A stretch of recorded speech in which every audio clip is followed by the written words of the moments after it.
This conference will now be recorded.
This meeting is now brought to order. Start with the Pledge of Allegiance. Pledge allegiance to the flag of the United States of America and to the republic which stands one nation under God, indivisible, with liberty and justice for all.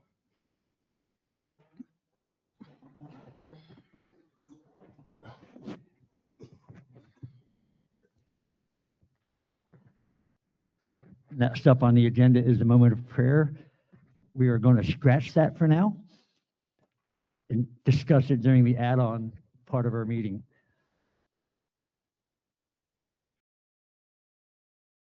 Next up, it says roll call. I'm not really familiar. We've done that. If you're all sitting there, sir, she just says, gotcha. So Okay. we're good. The next regular meeting of the Board of Supervisors will take place on Tuesday, March 3rd at 9 a.m. here at the Community Center. Please silence or turn off your cell phones. Key upcoming events is what's that, March local schools out? Is that a spring break It's or just something? information. Yes, spring break. Yes, sir. Yeah, yeah. Okay. And then March 18th, Shamrock Open for golf, 150 players expected.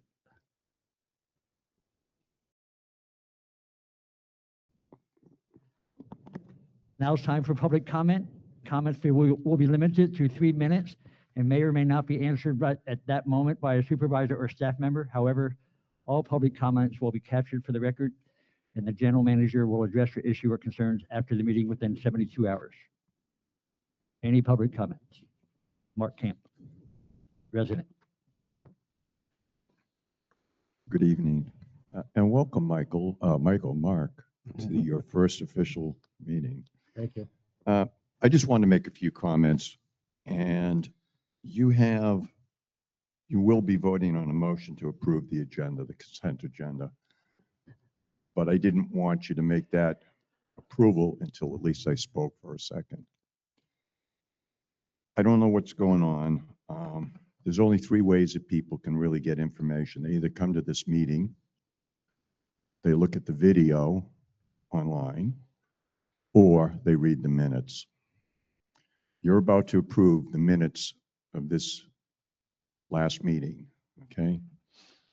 Hopefully, you guys have read them and you realize that they're riddled with a series of errors, okay?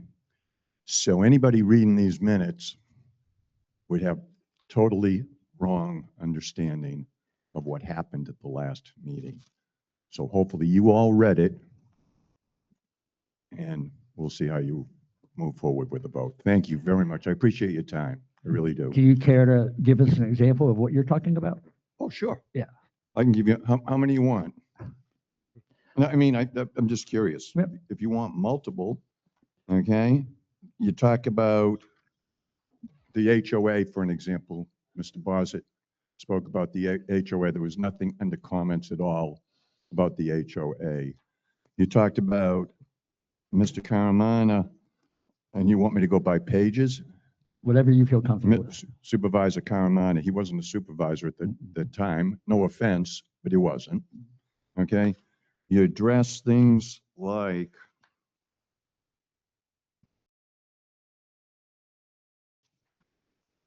in public comments, inaccurate, okay?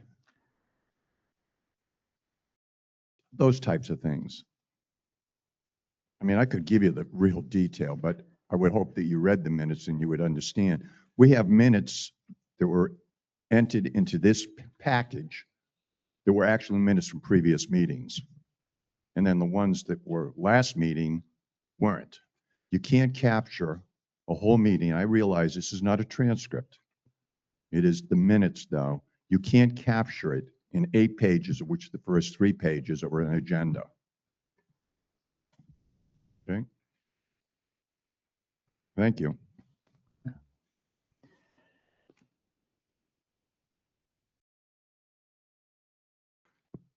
Hi, my name is Bill Misline, 4510 Calatrava. And I just wanted to bring up what I consider to be a little bit of an injustice. I understand that the people that belong to the golf club get a discount at the restaurant. And I know the restaurants is always running in the red, and I just don't understand how they can give a discount to golf members. And being a part of the community and contributing and paying my dues or my district fee, I think if anybody gets a discount, it should be throughout the district.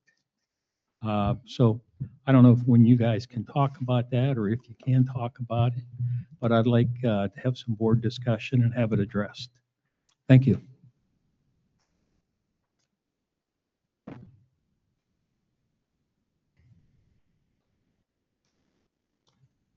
Hi, Jenny Cecil, resident, 5257 Pebble Beach Drive. I just wanted to ask for some clarity. There was some water restrictions posted in the newspaper, and part of Highlands is in there, but I'm not sure if that includes us. So I just like to get some clarity. We haven't received anything from Sun and Lake, so I don't know if we're in or out or, thank you. Boz, can you offer any clarity at this moment? Yes, sir. So we are a portion of our district is affected. It requires only one-time watering a week. We have that information online when we have odd even days. We'll reemphasize it through our media, but it does impact us, but it's a large portion north of Sun Lake Boulevard. So we'll get the word out and better explain that. Yes, ma'am. Any other comments from the public?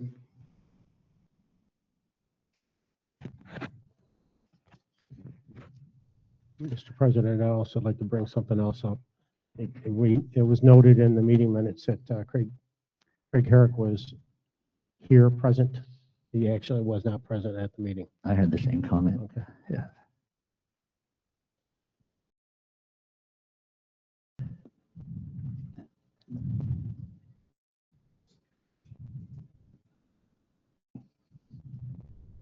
Okay, That would be the Any- recommendation, yes, sir. Yes, Give us some I time think to we look. have a consensus here. yeah, Okay, we'll pull the landowner and the meeting minutes. You'll see them back in March. okay. Thank you. You need a motion for that? No, sir, that's all. You're going to pull it at the consent agenda.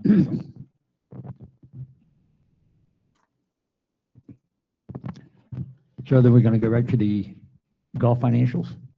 Well, we have, We're going to the consent agenda with you guys pulling Alpha and Delta. And you basically do a motion to accept Bravo and Charlie Treasurer's Right. report and golf financials. I make a motion that we approve B and C of the consent agenda. I second.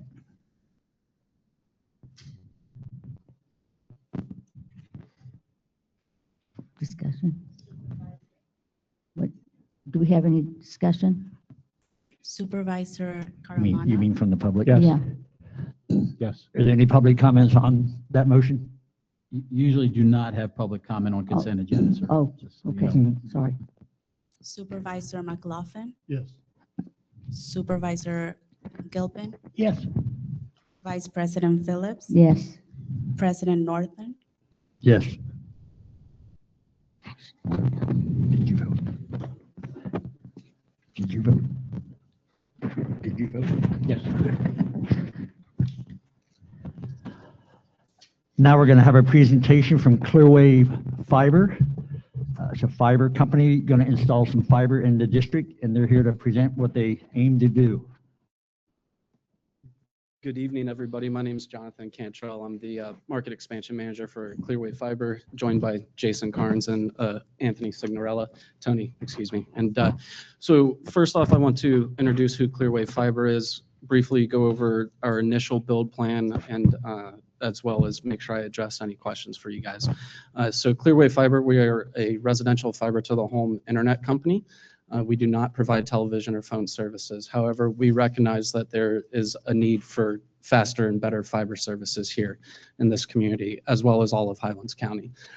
So with that in mind, Clearwave Fiber, we are headquartered in Savannah, Georgia. We currently operate in Georgia, Florida, Illinois, and Kansas. And as a fiber provider, and we have been rapidly expanding in Florida, the Space Coast, Treasure Coast. We're actually getting ready to break ground in Bay County, Panama City, and then we're obviously looking to break ground here.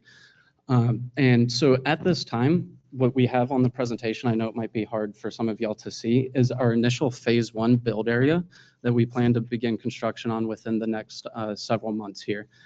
So in the meantime, just want to address the fact that it's 100% underground. There is going to be construction. It'll be the front right-of-way easement area that we'll be building in. And we have been already met with Mr. Bosser and addressed initial concerns with that in mind, and anything that will go with that. So I apologize here. Let's see here. One of the benefits that we do bring to this area as we work to build our network here is we are going to hire locally. We intend to be a local-based company anywhere that we provide services at, as well as help support and sponsor any kind of events. For example, the 250th event that's coming up later this year, excuse me. One thing I want to address is we have talked already with Mr. Bosser about our construction process. We're making sure we understand any of the requirements that he has as a district to be able to construct here, as well as I want to address the fact with the residents that we fully intend to communicate, door tag, and make sure that we have open discussions with each individual HOA to be able to address when we'll be on your street, when we'll be constructing there as well. So as I stated, this slide right here is the initial build plan. And what I don't want to happen here is I understand that this does not include every single part of Sun and Lake at this time. This is just our phase one. We fully intend to establish this network here in Sun and Lake and throughout Highlands County, and then expand off of it. So if your street is not initially on it, don't feel left out. We are definitely already looking at the remaining areas to add on and keep building to. I know this is pretty short. We have pricing. We're more than happy to send out this presentation that we have in its entirety for everybody with all the contact information. But initially, I'd like to address the board here for any initial questions that you guys have. What is the cost going to be to the residents for this? I'm sorry.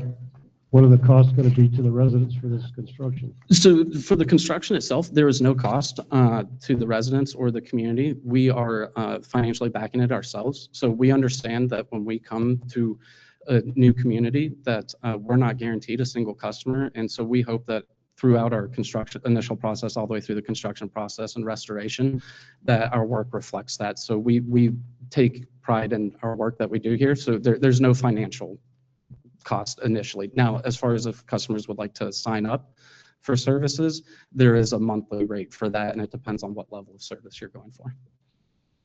What about Comcast? Aren't they already dug in, and don't they already have the materials in the ground? Correct, yes. So we're going to, in that sense, our lines are going to run relatively similar to how Comcast and CenturyLink does currently throughout the community. However, they are on the old copper lines. Ours is the more up-to-date, state-of-the-art fiber optic speed of light lines. And so it will be running through the same utility easement or right-of-way there as well. So, Are you planning on running on both sides of the street?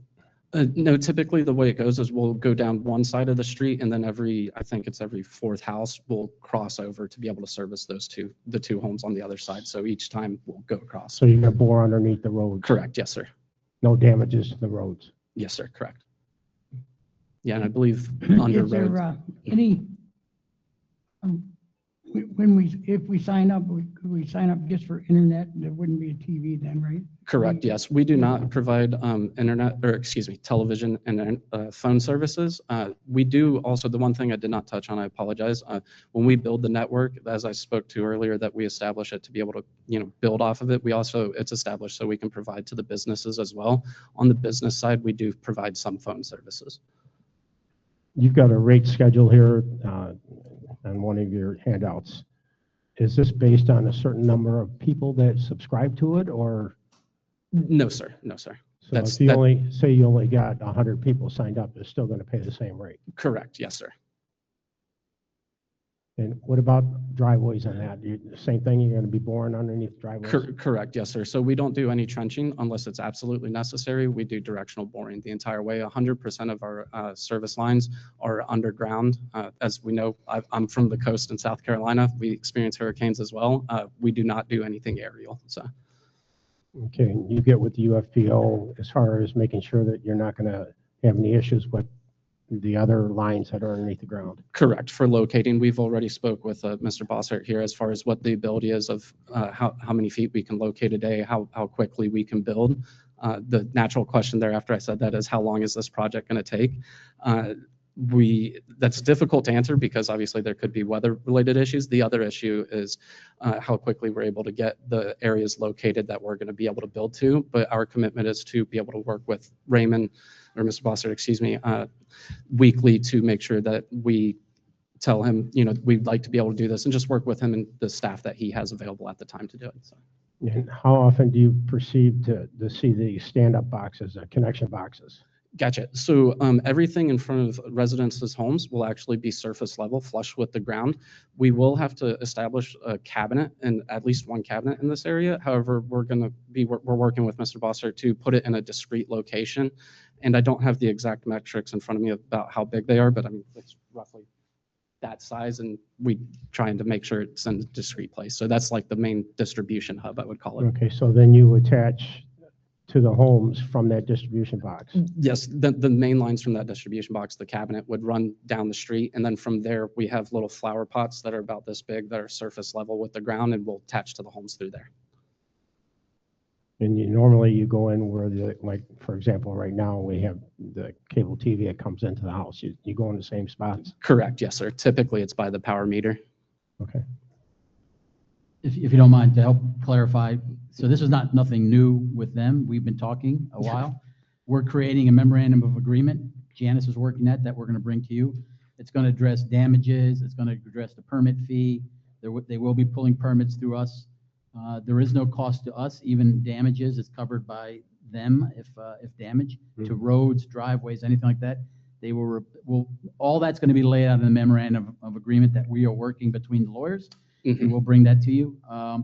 We're working on the permit. Right now, we do a right-of-way permit for a project, and it's usually X amount of dollars for just a very short run. This is an entire district, so we're working on, once they tell us the density of the area that they're going to bore and work on, we're going to create the permit that covers that, and then our permitting department will follow up. Our utility is the one doing the locates. So this is going to be a couple months project, if not longer, and we'll be attached at the hip with our utility, our public works, working with them as they go through all our neighborhoods. And at the end of the day, the district is just compensated by regular permit fees like we do for anyone, Comcast.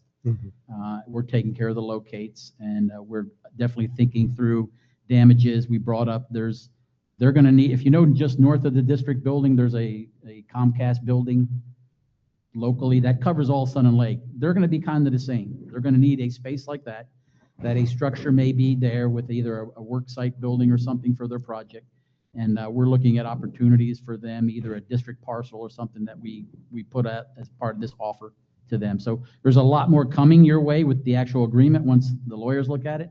But I look forward to this, working with our utility and their engineers as we progress through the neighborhoods with door cards, door hanger cards, notifications on our digital signs.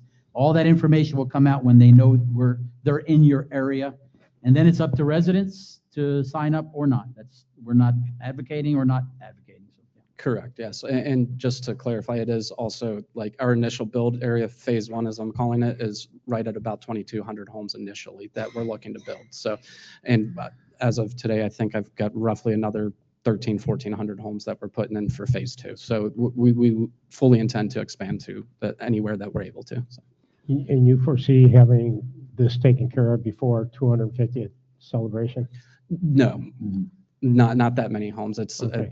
Initially it's roughly, I think it's, 37 miles worth of fiber. So no, it will not, because I don't foresee us breaking ground for another couple of months, because as he said, we have to finalize the MOU and go through there, the memorandum of understanding. And so I don't foresee us breaking ground before the beginning of summer. How are you going to accommodate for us for the 250 celebration? We're working areas that they can work on that's not going to impact our focus area, I'll call it. Correct. We already thought through that, yes. Okay. Yeah, with the number of calls that I get and complaints, I'm hoping that in the future that you'll go to places that don't have it right now. I mean, I hope, And I know it's probably not financially ready for you to do that, but we seem to have a problem, especially in our newer areas that a lot of our communities have really built up and they struggle for your services. And so I hope that that's in your plan to get the places that are being built now and that maybe my phone won't ring so much, but I Absolutely. hope that's in your plan. Yes, we definitely want to make sure we look at everywhere as we build. However, like I did say, the initial area, we're starting with what is existing today and building that as phase one, so to speak. And from there, we will build off of. Yes, sir. As you see on the map, this is a bigger than Center Lake. Yes. We're the initial start point, so we're the torchbearer. They'll start here hopefully, and then as you see, there's other areas in Sebring, south down 27 that they will be expanding their network. And into Lake Placid as well. We're actually going to have crews all throughout the county working at the same time. So. And you're going to have a corporate office here or something that residents can go to you if there's an issue? So at this time, no, we don't. I don't know of any plans to have an actual brick and mortar office here for customer facing. However, we do have our customer service lines that are available 24/7. How soon after phase one would phase two start? It's tough to answer, but we'd like to think that it's going to be rolling because we're not going to build this entire area all at once. So it's just you're not going to notice a stop and then continuation. Okay. So.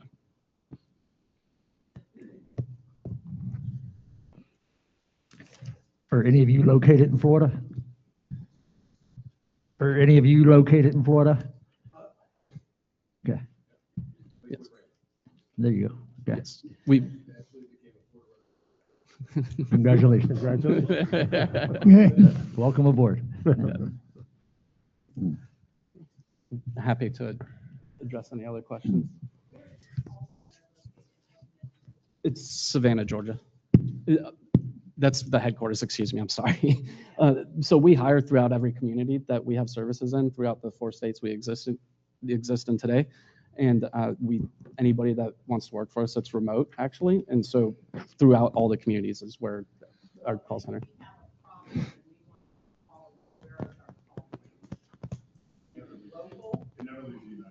Yeah, it's local, correct, yes, sorry. Thank you. Yes, sir. Not real familiar with your company, but I know a lot of startup companies have a lot of outages, shut down. What are you guys going to do to prevent that, or have you had trouble with that in the past? Give me just a second. I want to make sure I get the right numbers here. So as far as our, just to go over some of what our trouble rates are and issues that we've had in the past. So the company, one thing I didn't really explain is the company Clearwave Fiber came about from a company that's been around since the 40s as a telephone company in South Carolina and Georgia called Hargrade. They merged with another company in Southern Illinois called Clearwave that's been doing fiber for at least the last 30 years. So with that in mind, our trouble rate is 2%, and last year was well over 30,000 calls. However, what that means is most of those trouble tickets that are created are simply from someone calling in. We log anything. So as simple as anybody calling in that, hey, we got a new Nest thermostat or something like that and need help connecting it. 86% of those calls are first call resolution. 99% of any calls that we've gotten were restored within 24 hours. So that's an industry leading standards at that point. So. Well, I know you're relying on.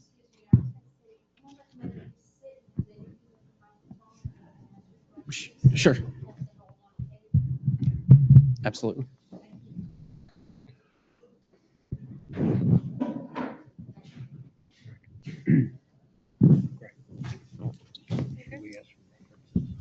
I guess what I'm concerned with is I, use my computer daily, and I'm really looking forward to your company coming in. But what do you have for backup? Like if a line goes out, do you have any generators or anything to back this all up? to make sure that we get continual service? Yes, great question there. So initially, if you have power at your house, whether it's a generator and there is power goes out at the cabinet, as I was explaining, there is a battery backup system and that will keep power. So if you have power and the battery backup system is running, you will still have internet. So great example, we're in Florida's hurricanes. Now with that in mind, if it goes past the length of the battery to be able to hold, we deploy generators to any area that we need to. I have one more question. Can we get a list of references that we can contact other communities? For example, Lakewood Ranch, do they have it there? Is it something that we can do? So actually, we don't have it at Lakewood Ranch, but yes, we're happy to. Our most recent area that we've completed construction in or about to complete is Sebastian, Florida. I'm more than happy to get references and contact information for you Sure. there. If you could give that to our general manager, then we can look into it. Certainly. All right, thank you.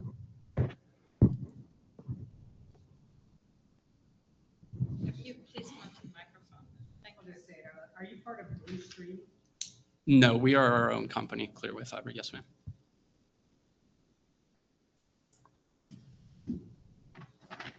Hi, Gary Cecil, 5257 Pebble Beach. Just have a question on the pricing. I have a pricing list here, but it's got a note at the bottom. And I'm not exactly sure where the note comes into effect. Is that like if a certain amount of people sign up or a certain period of time? Because there's a substantial difference in pricing with the note at the bottom. Understood. So what that refers to is before we fully deploy pricing in any market, we take into account what our competitors are doing. So typically speaking, we have to have a better product, lower prices, and better people. And so we take all of that into account. So we make sure that we are competitive with any market that we build into. So These are our standard rates, however, but what I mean by that is if, you know, we're going to be competitive. If Comcast was offering the same services at, you know, $35 for, we'd look to match that. So the note means nothing to us? It means that we're competitive is what it is. So, So it means if we shop around, you're going to match their price? No. I'm not sure what you're saying. Gotcha. So, in certain, during COVID, the federal government launched a program called the American Connectivity Plan, locally known as the ACP. It was a discount on residential internet services for kids at their home, people that had kids in the home that were on government subsidies for home food stamps or some type of assistance. If they qualified for those plans, they would get internet at some. That plan went away. What we did is instituted a mechanism that if people were in that same circumstance where they were children in the home, school-age children in the home, and were on government assistance, they were qualified for that type of thing. It's not something that you usually see very often. But that's what it was built for. So that is a government assistance rate? Yeah, it's qualified for it, you would have to be loaded. Then why wouldn't you spell that out? It's good feedback. We incorporate that. It's really good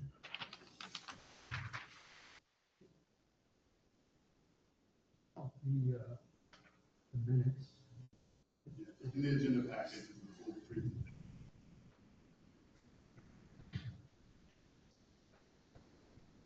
What's your fiber backbone?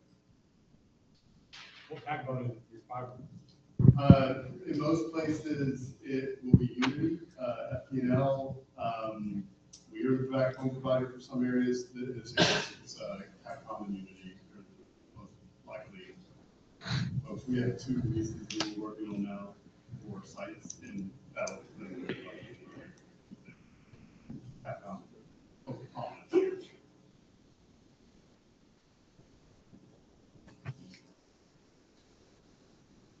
Any more questions? Is Clearwave a private business or is it publicly traded? It's a private company, correct? The primary shareholders are GTCR, Cable One Communication, and Pritzker. Pritzker. Pritzker, yeah. is the computing, yes, the family office. Is this a done deal? That's a bad question to answer. I don't think we. Yeah, and any Signed any entity that contracts. comes in here and asks for a right-of-way permit, we allow, yes, sir. I mean, we're working with them because we have the ability to work with a single vendor to deal with the permitting of it. But I could have 16 cable or fiber companies drop a permit for right-of-way, and they'll put it in. Again, we're not advocating them, we're not saying you have to use them, but they're asking for a right-of-way permit. They're just giving us a collective plan for Sun and Lake. So until the memorandum is signed, it's not a done deal with us. Reality is anyone could come in here and do the same thing. It's not a done deal. No, until the memorandum of agreement signed by the board, yes, sir. No, we're working all that out, yeah. But they don't seem surprised by it. What do you mean surprised by it? First time they heard about it. No, it's in our packet. Well, it's in your packet. Yeah. First time you got together and discussed it. Correct. Correct. But as a board, we've been reminded of this for about a year now. Yep. It was brought up in the last board meeting that we had, that there was going to be a presentation by them. It was brought up that he was going to have a presentation. Yes, Mhm. yes. The first time you guys have gotten together to discuss it. Correct. I just wanted to see how far along it was, since you guys really haven't gotten an opportunity to discuss it before tonight. That's correct. That's all we have, sir. That was it. They'll Thank be you in touch guys with very us, much. yeah. Look forward to the next step. Yes, sir. Thank you. Thank you.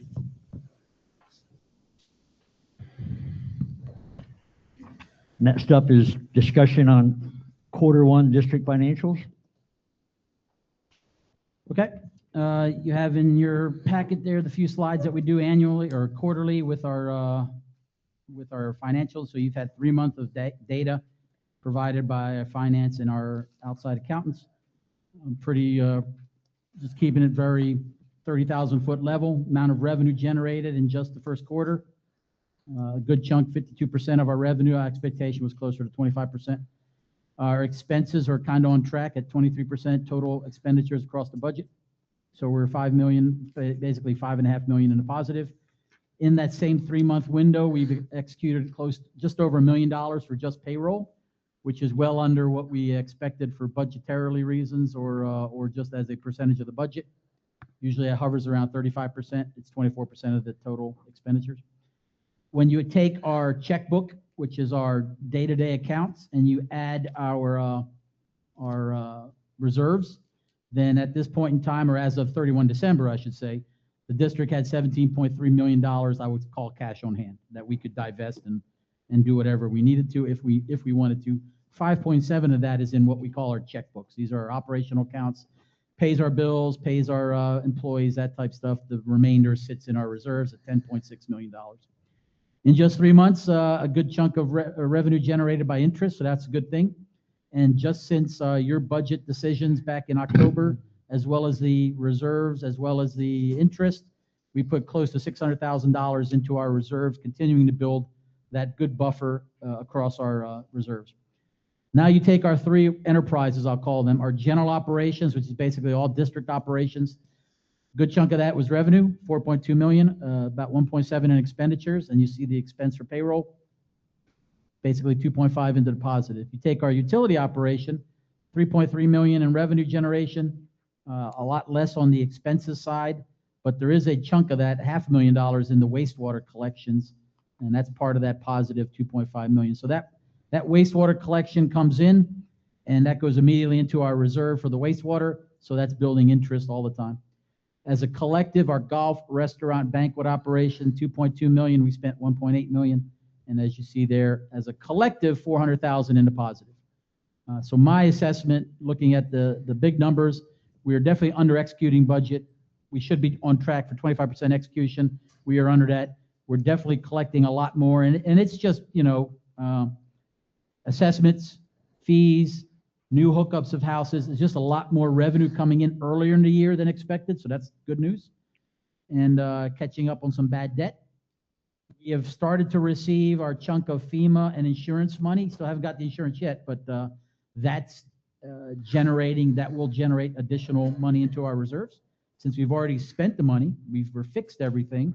Now we'll get this replenishment. We'll put that into our reserves and the appropriate accounts. And the only concern I'll have, and you'll see it more on the second slide, is working with the team across the street with the golf and clubhouse. Still concerned about our payroll, I'll call it, operations with our part-timers, how many we have on staff, that type of stuff. This is a work in progress. So we'll continue there. Bottom line, off to the right-hand side, a lot of money received in earlier than the year. We've executed under budget, and we've had just in 3 months a 7% increase in our reserves. So that's a great sign. Any questions on that before I go to next? Yes. Yep. You didn't mention anything about the past due taxes that we haven't paid. Yes, sir. And this has been a year we haven't had an audit. For last year, I think we had our last audit a year ago, October. Yes. And when are we going to have our next audit, and how come we didn't have one this past year? Well, we have an audit. We have an audit every year. The audit was completed for 2024, and that was briefed, and that was sent out. Well, we're in 26 now, so. I understand that, sir. So the 2025 books close in October 1st. The auditor now has all the data. They've come back to us in the spring. This is just the standard timeline. There's no difference. In spring, they will come back and present to you the audit numbers for 2025. That's just the cycle. You're not going to get an audit on 1 October at the end of the fiscal year. That's just across all governments. Highlands hasn't done an audit yet. All the cities haven't done an audit yet. It happens in the spring. So they'll come and give you guys the same brief for 2025, and then we're in the next cycle for the 2026 timeline. So this that you presented doesn't include the taxes, the past due taxes. How come you don't include that? No, sir. It doesn't include because it's not expense write-off right now, according to our accountants. No, sir. It's something we owe, so we should document it. Yes, sir. And we can show that number. Sure. But yes, we can show that number if that's what you're Perhaps a requesting. footnote. Sure. Okay. I have a question regarding the general operations revenue. Yep. Am I to understand that most of this revenue is through assessments that we receive? About 3.5 is from assessments so far this year. All right. Yep. And how is that going through the county, the assessment process? Working very well. They are collecting not more, but sooner, just because of the nature of how people pay their bills. Mm-hmm. So a lot paid earlier because they wanted to write off for the tax year. So that was done in December, where usually people may have waited till March to pay the assessments, pay the taxes early, but not the assessments. So that's doing well. That we get a check every 2 weeks, usually from the tax appraiser or a collector, and then when they pay us, they take their 3% off of that. So we're tracking. Coral's tracking that every 2 weeks, basically. So that's going well. A lot of this was new builds. They're paying their impact or connection fees. They're paying those up front. They're required to based on permitting. And you're not going to see the FEMA or insurance till next quarter. It's just hitting our accounts last month and this month. Yeah. Okay. And is it possible to show a breakout between the golf and the restaurant? Will be next slide. Okay. Yes, sir.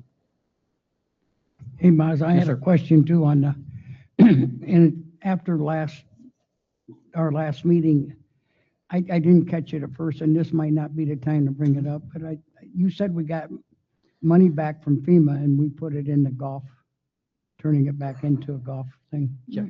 Did we pay it? When we additionally did it, did we get that out of the golf Yes. money? So the first check we received from FEMA was for the damage on the golf course is $88,000. That came to us, I want to say, in September, October timeframe last year. We've already used golf funding to fix as damages, cut the trees down, grind the stumps. That was already done with the golf money. Okay, just, So that's why we put the money right back into the Okay. golf reserves, because we just replenish their stocks, basically. well, I apologize for, I should have caught No, it you're with the fine, sir. minute you said it, but I didn't get the impression that we took it out of the golf, but we Yeah. were putting it back in the golf. We're But putting it into the golf reserves, as not the long as- operational accounts. And that's fine, as Yeah. long as we took it out of golf to And begin we'd with. be offering the same as the other money rolls in, Okay. depending on where we got the damages. Okay, thank you. Right, I'm moving to specifically the golf, restaurant, and banquets. So here you see a revenue of 2.2 with an expenditure of 1.8, as a collective 400,000 in the positive. Payroll's a lot higher than, it's actually the norm for us, but again, still some concerns on my part with the part-time force, not the full-time force. As our golf operation, you see 500,000 positive once you take out expenditures. And you see in there the explanation here, expenses, I got the expenses plus what we call the overhead. This is the golf management. This is the finance offsite troon. This is marketing offsite troon operation. So these are the workers that are not tied to actual golf. They don't produce any revenue for us, but they're a cost of doing business. So you'll see that overhead in golf. You'll see that overhead down on the bottom there in the restaurant. Custodians, Mike and his team, marketing, Jessica and her team, that's what those people. That's what I call overhead. So let's stick to the golf. Golf, positive 500,000. When we go to restaurant, our dining, I split it out there. So now you see the dining 415,000, but then we do a breakout. These are the dining specifically, and then just the banquet revenue for the first 3 months. 24% of our revenue was generated by banquet. You see our expenses plus the overhead. So here the expenses are a little bit uptick from our revenue, obviously. So 102,000 in the red, I call it. Combination here of payroll, combination here of less plates, but the same amount of banquets. So we did not lose any banquets except for one Advent one in December, but the amount of banquets and the revenue for the banquets dipped a little bit based on what the folks are ordering, if I can explain it that way. A lot less on the plate value, but the same amount of banquets. And then also the plate size, or I say sizes, the plate costs. So if you take your bottom was and also asked from you all is, can you separate our food, beer, wine, liquor? There's your breakdown.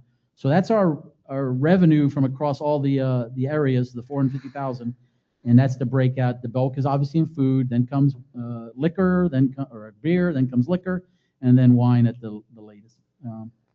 Cost of goods, we're on track. That's basically the best practice or the business norm. Our average entree is down from last year, and that's the industry-wide. It's down. Troon gave us these numbers. In their restaurants as well as industry restaurants, the cost of the entree sizes is down across the whole area to include us in the same venue. Payroll, we talked about that, and we're just seeing the impacts of the uptick in some of our part-timers with the $15, and we'll see the last of that this year. So if you separate the operations, golf and restaurant, yes, the golf is dealing with some struggles there. An interesting dynamic of the golf is that just in December, there's a perfect example. Just in December, the golf expenditures included $36,000 in property taxes for the clubhouse. We do pay our taxes, sir, just so you know. Some of All them. right, yes, sir. Some of it that we were allowed to. Not all of them. Some that we're required to. That's the way I'll put it. You're required to pay them all, sir. With all due respect. And then our insurance rates all come active in December, like us all. So that's a $9,000 hit. So just in 1 month, our restaurant took, close to $45,000 in expenses there. And, you're not going to counter that with revenue, obviously. So that's a challenge. You'll see that kind of level out as the year goes on. We do not spread those out. That's a 1-year hit. So just so I understand about Yep. this, the expenses for the dining were $50,000 more than the revenue. And what are we attributing? 100,000. You've got dining expenses, Yep. 368,000, dining revenue, 315,000. Yes, sir. All right. So what are we attributing the $50,000 difference? What's that attributed to? Is that Yes, sir. It's payrolls It's or? payroll part-times, the amount of staff we have. So we're working that and trying to reel back on the amount of folks lingering, I'll call it. Yeah.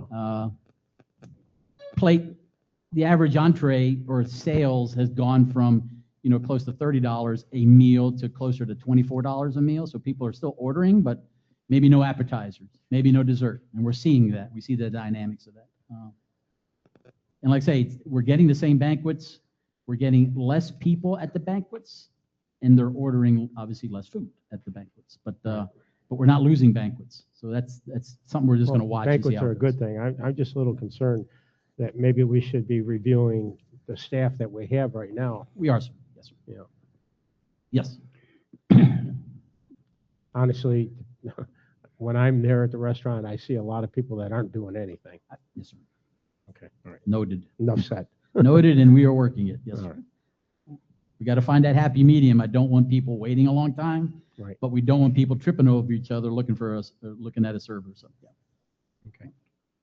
As you mentioned that we had to buy 2 water heaters, Yes, both of our Uh, commercial heaters went out. right? And that, you said 18 to 24,000? Check. Where did that go under buildings or did it go under restaurants or Came out of golf, or restaurant where did you operational. put it? Restaurant operational is where it Okay, came out of. okay. Now, we did file an insurance claim because of the size of the damage. It was not damage from a lightning strike or anything like that, but because of the amount of money, we did file an insurance claim. We're waiting on that response from them if it's worth the insurance claim. And how much was it? Did it end up? How much money did it? No, we spent 18,000. We're still waiting on the 18? insurance. Okay, okay. Still waiting on insurance to tell us if they're going to cover it or not. Okay, well, I didn't know, you had, I think 15 to Yes, sir. 24,000. Yeah. I didn't know exactly what it cost us for 2 water heaters. So that 18,000 was part of this expenses then for the Yes, sir, in operations? December. Yes, sir. Okay. Yeah, hit. And it was one of those things, these are 20-plus-year-old water heaters, commercial grade, so they're, hundreds of gallons, not your household 40-gallon thing. And I'm sure they were depreciated to begin with. Yeah, sure. Yeah, Yes, right.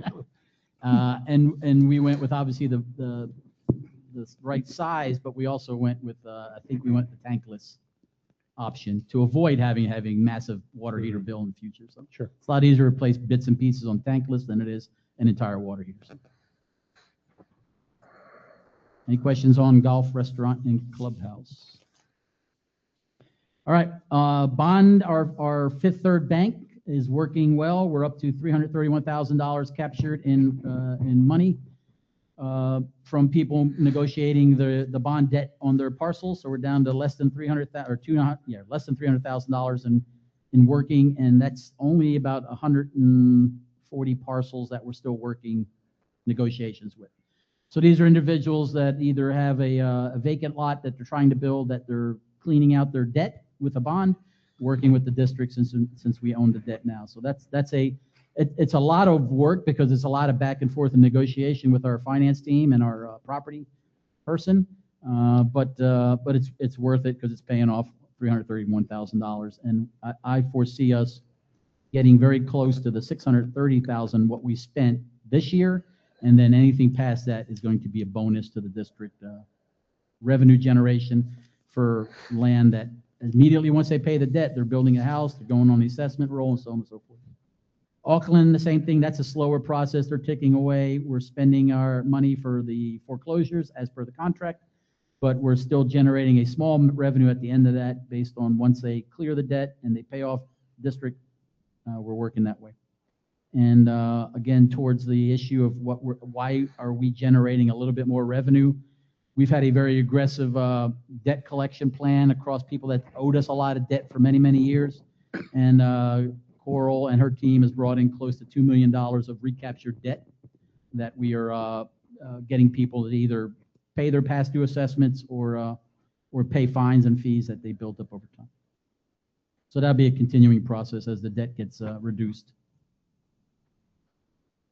Just some data points so everyone kind of sees the amount of effort placed in our total operations. You know, close to over 11,000 rounds of golf. You see the breakout between public, member, and tournaments. A lot of meals served, as you see there. A lot of banquets in just 3 months. These are 20 plus people banquets, so it's a decent amount. May not take up the whole restaurant, but 20 people in most parts takes up one of the sides of the building. Thereby, we can't use it for anything else. We've added 24 meters, so that's showing growth in the district. So this is not a renter coming in, just flipping up parcel to move in and we get a new resident. This is an actual house that gets built, put on the assessment roll, and we're having to install a new meter. We're consuming whatever gas. You see a lot of community events. This was obviously our season, the holiday season and Thanksgiving and Christmas. A lot of notices, a lot of violations going out to get people in compliance. Our pool memberships are up. Our racket court memberships are really up. And our golf memberships went up just 8 since 1 October. So a membership is 308 memberships, but that equates to 438 people because some are family memberships and so on and so forth. Recreations, we are continuing to rent out a lot of our buildings, be it this space, be it the shelter, be it the island shelter. And just in 3 months, we've generated 165 new residents in Sun and Lake. We track that because we're tracking utilities, we're tracking people signing up, that type of stuff. I have a question. Yes, sir. You had 24 new meters, but 165 new residents? Yeah. How do you figure out? Well, some of the new residents are moving into an established house that has a meter. Okay. So that's the way I'm able to compare that we have growth by new meters. Because a new meter, just very simplistically, is $9,000 to the district. Where a new resident may be just rolling into a house for rent, and the renters, the owners paying the assessments, but now they're a new resident and we got to provide resources to that new resident. So it's not necessarily residents, it's parcels or houses or whatever is. The meters is parcels. Correct. Residents, we track actually how many new people come into the district. But if I move in with my family of 8, I have 8? Yes, sir, because they're signing up and we're asking those questions at the sign-in. Okay. Yep. That's all I got for finances. And any questions from the board? Yeah, I'd like to go back to the bond and assessments and stuff. Okay. Have we ever, I know this question was asked at the county, but have we ever removed somebody from Sun and Lake for not paying their taxes? Or their Foreclosure. assessments? Talking foreclosure? Foreclosed on their house? We have active foreclosure, not on their houses usually. It's usually vacant land. We haven't done any houses, have we? Yeah, well, No. I know the vacant land we have. Yeah. But I meant We have not done a home. houses. No, sir. Okay, Not- I didn't think we had, but, Lot, I'd say pretty sure 100% since our time has definitely been. yeah, just I don't vacant. remember, and I go back 9 years, 10 years, and Yeah, yeah. I don't remember. And even the county foreclosed was all vacant land. Yeah, yeah, the county has not Yeah. removed anybody. Yep. And I just wonder if that's, Yes, sir. if they No, pretty much know we're not that. getting- I mean, there's obviously very restrictive rules Yeah. based on homestead in Florida that we're never going to get to that point. Yeah, yeah, This is really just addressing people that may have investment property, vacant land that, okay. Well, I just wanted to ask, because I know what the county has. so. yes, sir. Okay. Buzz, when Yes, we sir. buy out a bond, are we taking it directly from the reserves account, When we use that money, that came from our reserves, yes. Sir. from the The reserves? 630 came from reserves. Board voted on it a year and a half ago now. Yeah, Okay. On the other page of memberships, yes, sir. you had golf members, 300, and racket court, 1,300. We have 1,000 more racket members. It's a lot than- cheaper. It's 120. Now, so for clarity, that's a great point. For clarity, a lot of those memberships are starting to expire because they were free last year. And as the time clicks out, those people are coming in, re-signing up with the new fee. And we'll get a better gauge on the true population probably 3 more months into the year. Do all these members get discounts at the restaurants and the clubs? Golf memberships. Golf only? Golf So only the- gets discounts right now. Yeah.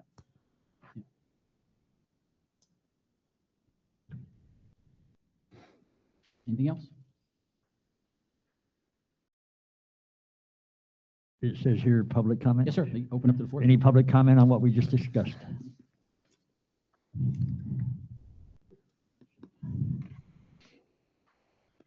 Ray Brooks, Matanzas. I just got a question. A restaurant, is the revenues better this year than last year, do you know? Because you can't see it on any report. If in the packet, there's a 1 page that shows last year compared to this year, sir. Do you know? Can you answer me? We are down We're down in revenues. We're down in revenues, yes, sir. Yeah. Okay, so my question really is, this is the beginning of February. Yep. So virtually you got 2.5 months left in the season. So the restaurant's going to lose money again compared to last year. Unless a miracle happens, which I don't think is going to happen. I don't understand why we put up with this year in and year out. So my question to all of you is, what are you going to do for next year so that the revenue does turn around and the restaurant does get better? Because right now, it's not going to happen. Thank you. I don't very often agree with Ray Brooks, but I have to give him this one. He has a big point. And the other question is, since the banquets and the restaurants are losing money, why are we opening up another one? To lose more money?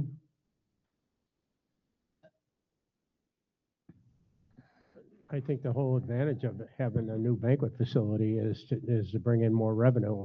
And in doing so, I think that, honestly, reorganization within the building that we have now for restaurant and for, we'll say, people that like to entertain with the liquor and whatever. I think a reorganization in that is what's going to help us get more revenue, per se. On how many quarters can you go and lose 100,000 every quarter before you decide to close? I mean, we have to make some changes. It's got to be something. I agree with you, and I think perhaps for the reorganization of the facility that we have would help out.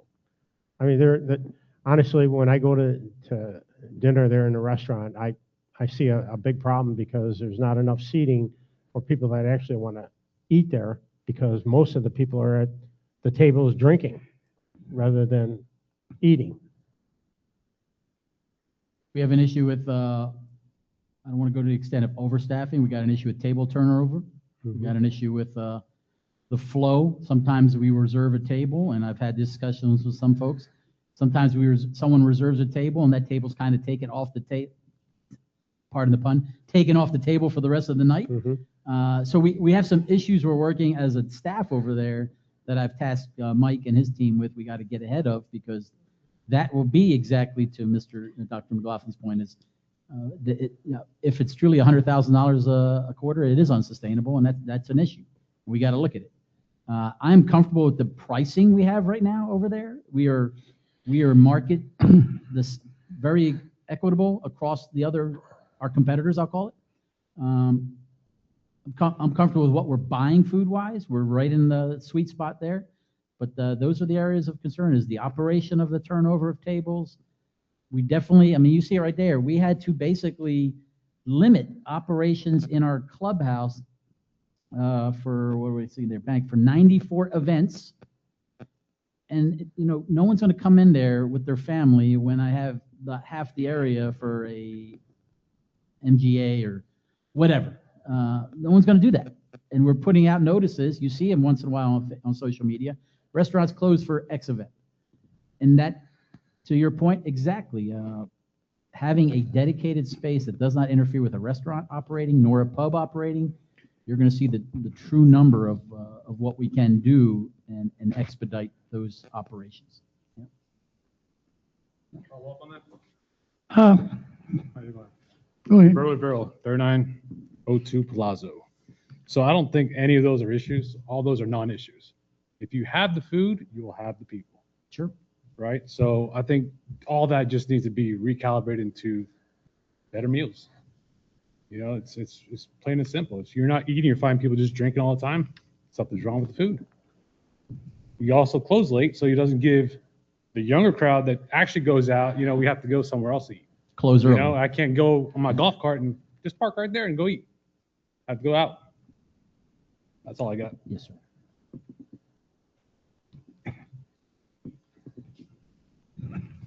Hi, Brian Gross. Just a couple things. Wanted to point out the 15% discount that is offered to golf members. We consider a nice perk, considering we spend thousands of dollars for that membership. Personally, I don't care if everybody has 15% discount. That would be fine. But I just wanted to clarify that. The second thing I wanted to talk about or ask about was whether, Boz, if you could clarify once again the litigation that's going on in relation to the past due taxes, because Supervisor McLaughlin brings it up at every meeting. So if you could go through that again, I've seen it in black and white. I've seen that explanation. I've heard you explain it multiple times. I've heard it. Some folks haven't. Thank you. Our legal counsel can foot stomp that if you Well, would you like. if you don't mind, I don't know how we got to this, but I had a comment on my 2 cents on the banquet. Yes. If anybody cares, I would not want to build the new banquet facility right now either. I think we need to fix what we got, and then maybe in a year or two, do something with the banquet facility, but it makes no sense to do it now when we're having so much trouble with what we have. So I just wanted to throw that in. If anybody else wants to discuss that at any time, I'd be glad to discuss it. Okay. Okay.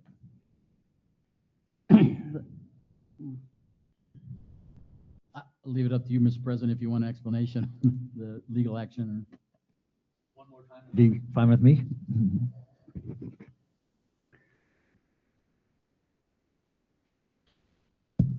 All right, I'm just pulling up the district charter just to give me the background, but just in general, under Florida law, government property used for public purposes is exempt from taxation, local taxation. That's straight up law. The question then becomes, is the property being used for public purposes? And in the 90s, the Sun and Lake Improvement District owned some property that they weren't using for public purpose, they were selling. And so the court at that time said, if the district is selling property, then it's not being used for a public purpose. Just because it's owned by the district doesn't automatically make it being used for a public purpose. So at that, in the 90s, Sun and Lake lost the lawsuit because they were selling, they had properties up for sale on MLS. So fast forward 20 years, the property appraiser has been charging taxes or levying taxes on district property that's used for public purposes, including the wastewater treatment facility, and there's a list of public purposes. This, I don't know if the property where this community center sits on is receiving a tax bill. This is contradictory to the law and also with the district charter, which expressly states, and I'm trying to pull it up here, that property used for governmental purpose, public purpose will not be taxed. So both the state law and the district charter say exactly that thing. For some reason, the property appraiser continued to impose taxes or charge taxes on the property. The district, this board took the option or took the step of asking the court to declaratory action that in fact what's happening here with these properties that are being used for a public purpose, district owned, used for a public purpose, are exempt from taxation. So that's the lawsuit. The district has determined in the last 2 years not to pay the taxes while this shakes out. And this year, I believe, as of January 1st, the same properties have been presented to the property appraiser. Is that correct? Saying we're still using this for a public purpose, it should be exempt from taxation. So there is some a motion, a hearing in March on some procedural matters that, again, I think the procedural matters are that if the district wanted to challenge the tax, the imposition of taxes for last year, it should have gone through a process by contacting the property appraiser and setting up, but they had to file some sort of challenge saying that they weren't going to pay it and have it appealed at the Value Adjustment Board. But that particular statute doesn't apply to governments who are exempt from taxation. So that is the procedural issue on the table. Once that's settled, then the judge will be able to look at the law and look at the property's uses and say yes or no that these pieces of property should be taxed or shouldn't be taxed. We're just asking the judge for direction. So we could have paid the taxes also and then debated the issue, and then we wouldn't have anything to risk. Right now, we're risking 18% interest plus losing the property altogether. So that's my issue. And that doesn't seem to be addressed any time. Well, I believe the board was aware of that option, and a majority of the board elected to not pay the taxes and move forward with the litigation. So, again, the board speaks to the majority of its members. This was the direction we had from the board. I'll pass it over to Boz if he has I mean, more what, comments. for clarity, if you request, sir, well, I'm gonna do it anyway. If you want to see the list of parcels we do pay taxes on a regular basis, I will provide that all day long. And I'll provide that in your packets next month, because we do pay taxes on parcels that are not for a government purpose. No, my issue is the taxes that we are in debate of. We can also pay them, and if we win, can't we get reimbursed? Why would we risk losing the property and risk losing the 18%? That's my issue. Because I know we have it in the bank, and I know we're getting 3 or 4% interest, but we're losing 18%, so that's not a winning proposition. Well, just so I throw a comment in, just so everyone out there knows, 3 of the supervisors agreed with our lawyer and our district manager that we not pay the taxes and we file this lawsuit. It's simple as that. 3 wins in this game.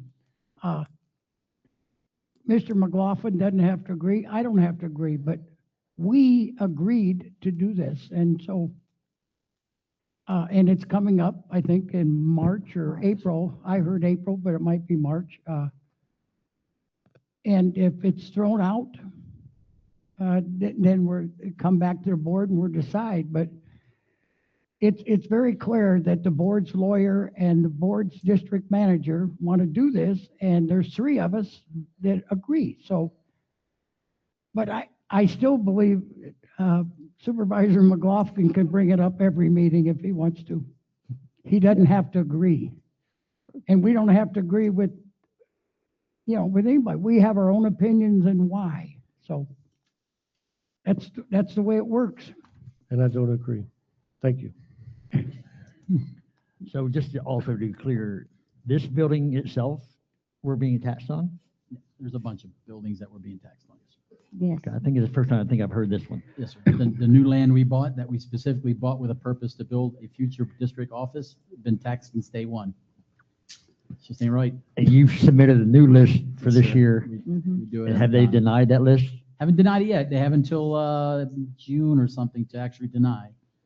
But we're having that, we came out of that meeting with, we will submit and ask. It's the same list we sent last time. And we'll see what their answer is, but they have until April, May, June to say no. So, thank you. They have a judge that's working on this, a magistrate of some sort? Well, it's in the legal, what circuit? Yeah, it's filed in the Highlands County court system. Yeah. So it's going to circuit court. I think we have one more person in the audience that wanted to speak.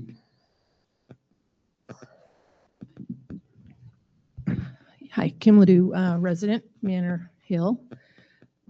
Couple of thoughts I'm trying to get clear, but back about the banquet hall that you're proposing to have built.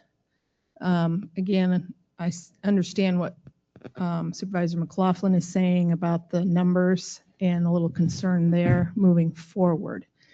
With that plan, a couple of things.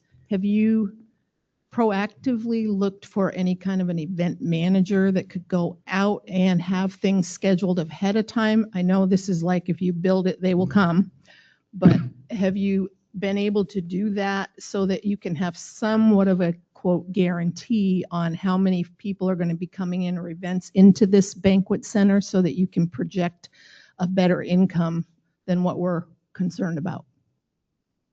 Is that understandable? I got you. Yes, Yeah. I mean, I see this company over here, Clearway Fiber. If you build it, they will come, right? They're building this free through here and we get to sign up if we want. Same kind of concept with this banquet center. If we build it, can we guarantee they'll come? No, but are we putting in place actions that would perhaps be a little more positive? Sure. So that's all. Thank you. Do you want to answer that? Yeah. Yeah, so we're all clear. We have a current banquet manager, Jessica Martin. She's at our clubhouse. She deals with the current set of banquets in our current facility. We did get board action the last budget cycle to authorize a position as well as funding for a banquet manager role. And we haven't filled that yet because what I'm being presented with is that our current banquet manager and Troon, that does our marketing for us, they made it clear to me that they are willing to present that type of metric, assessment, analysis of the market. Can we sustain more banquets? And she has said that she wants to vie for that position with her expertise. And we're kind of weighing both of those things to see the market that would sustain a separate structure with different areas to engage with birthday parties, graduations, where we don't really do a lot now. We do a lot here and there, but we want that to go over there. So we are vetting the numbers. We have a $500,000 fenced off for that project. We have an RFP working.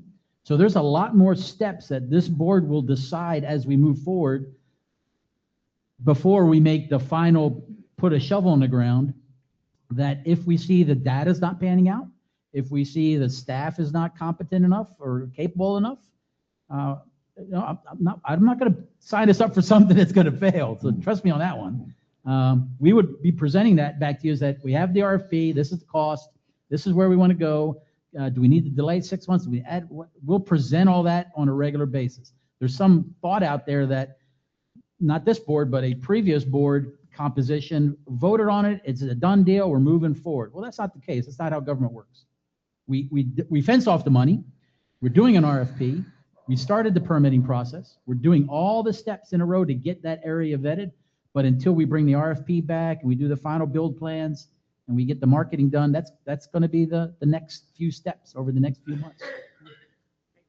I have a question or a response. Barb Carmana, 5010 Myrtle Beach Drive. Boz, we like to support the restaurant. I think it can improve. And I don't know if any of you watched that show, Restaurant Impossible, with Robert Irvine. He gets failing restaurants and he brings new ideas. And I just think this restaurant needs new ideas. People will come if the food is more desirable. If it's just standard fare, then, we're going to be there to support it. But it could be a lot more prosperous if you had better or a variety of meals. And I just think maybe having a consultant come in and just tweak it and give them some ideas and maybe offer things that they don't have to be filet mignon with lobster tail, although that would be good. They could offer better choices. And I just think maybe just getting a chef to come in, and if you keep doing the same thing over and over, that's insanity, right? It's not successful, and it shouldn't be losing that much money. People will come from all over to, once they get the reputation, the food is fantastic, and that's where I feel we're at right now. It's not fantastic. And that's good to hear. I Okay. appreciate that. Thank you. Yeah. Hi, Flora Pajon, 4502 Boston. I don't know if this is allowed or not. How about getting Flanagan's to take it over or lease it out from you guys? If we get a Flanagan's here, I think it would be really good, and it's, not that expensive food. You could have late hours and so forth. I don't know if you want that kind of crowd in this area, but it's just a suggestion. Right.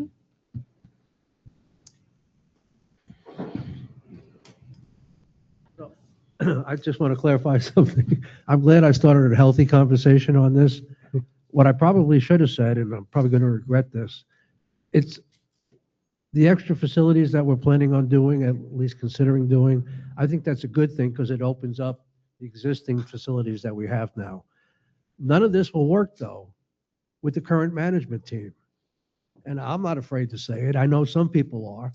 If we don't get rid of them, you can forget it. Well, if we don't change a lot of people there, you can forget it. It ain't going to work. That's what you guys got to think about. Thank you.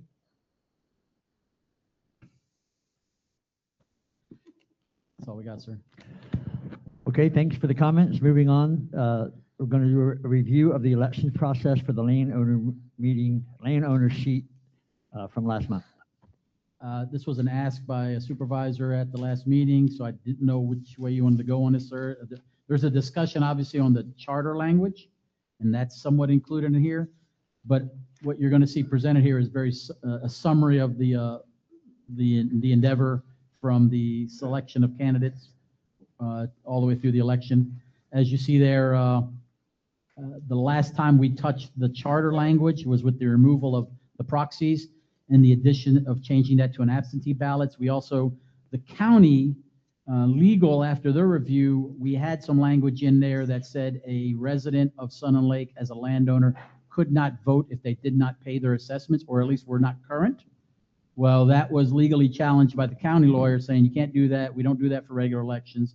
And at that time, our council and that individual, and we brought to you, that was kind of agreed to.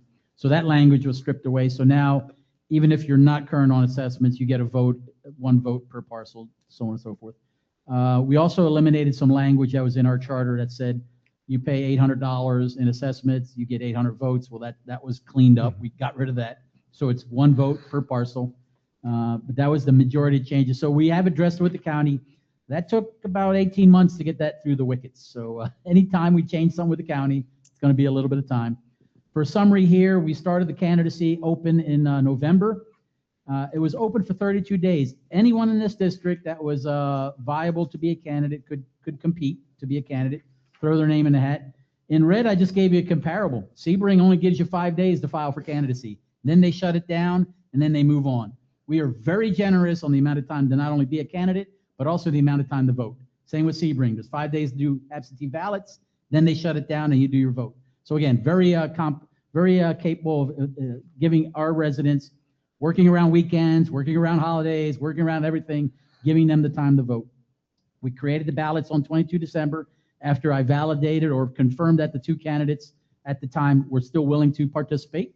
Then we create the ballot, we posted those, we moved on, we kept the ballots open, vote in person or online, not online, but request a ballot online absentee. We had no takers whatsoever on mail me a ballot or let me fill it in and send it by email. It was all in person or dropped off in person. So we tracked that. At the end of the day, when we closed the election absentee ballots on 23 or on 2012, day after MLK, I don't think I have it there. We closed it, then we reopened up the landowner vote 2 hours before the landowner meeting on that Friday. At the end of the day, 559 votes were casted. There was obviously the potential, because we have 11,125 parcels, that many votes could have been cast, because you get one vote per parcel. That didn't happen, 5% participation rate, so we moved on from there. We had no mail-in, and 515 of those votes came in what I call absentee ballot early, and then we had 44 votes the day of the election. All right?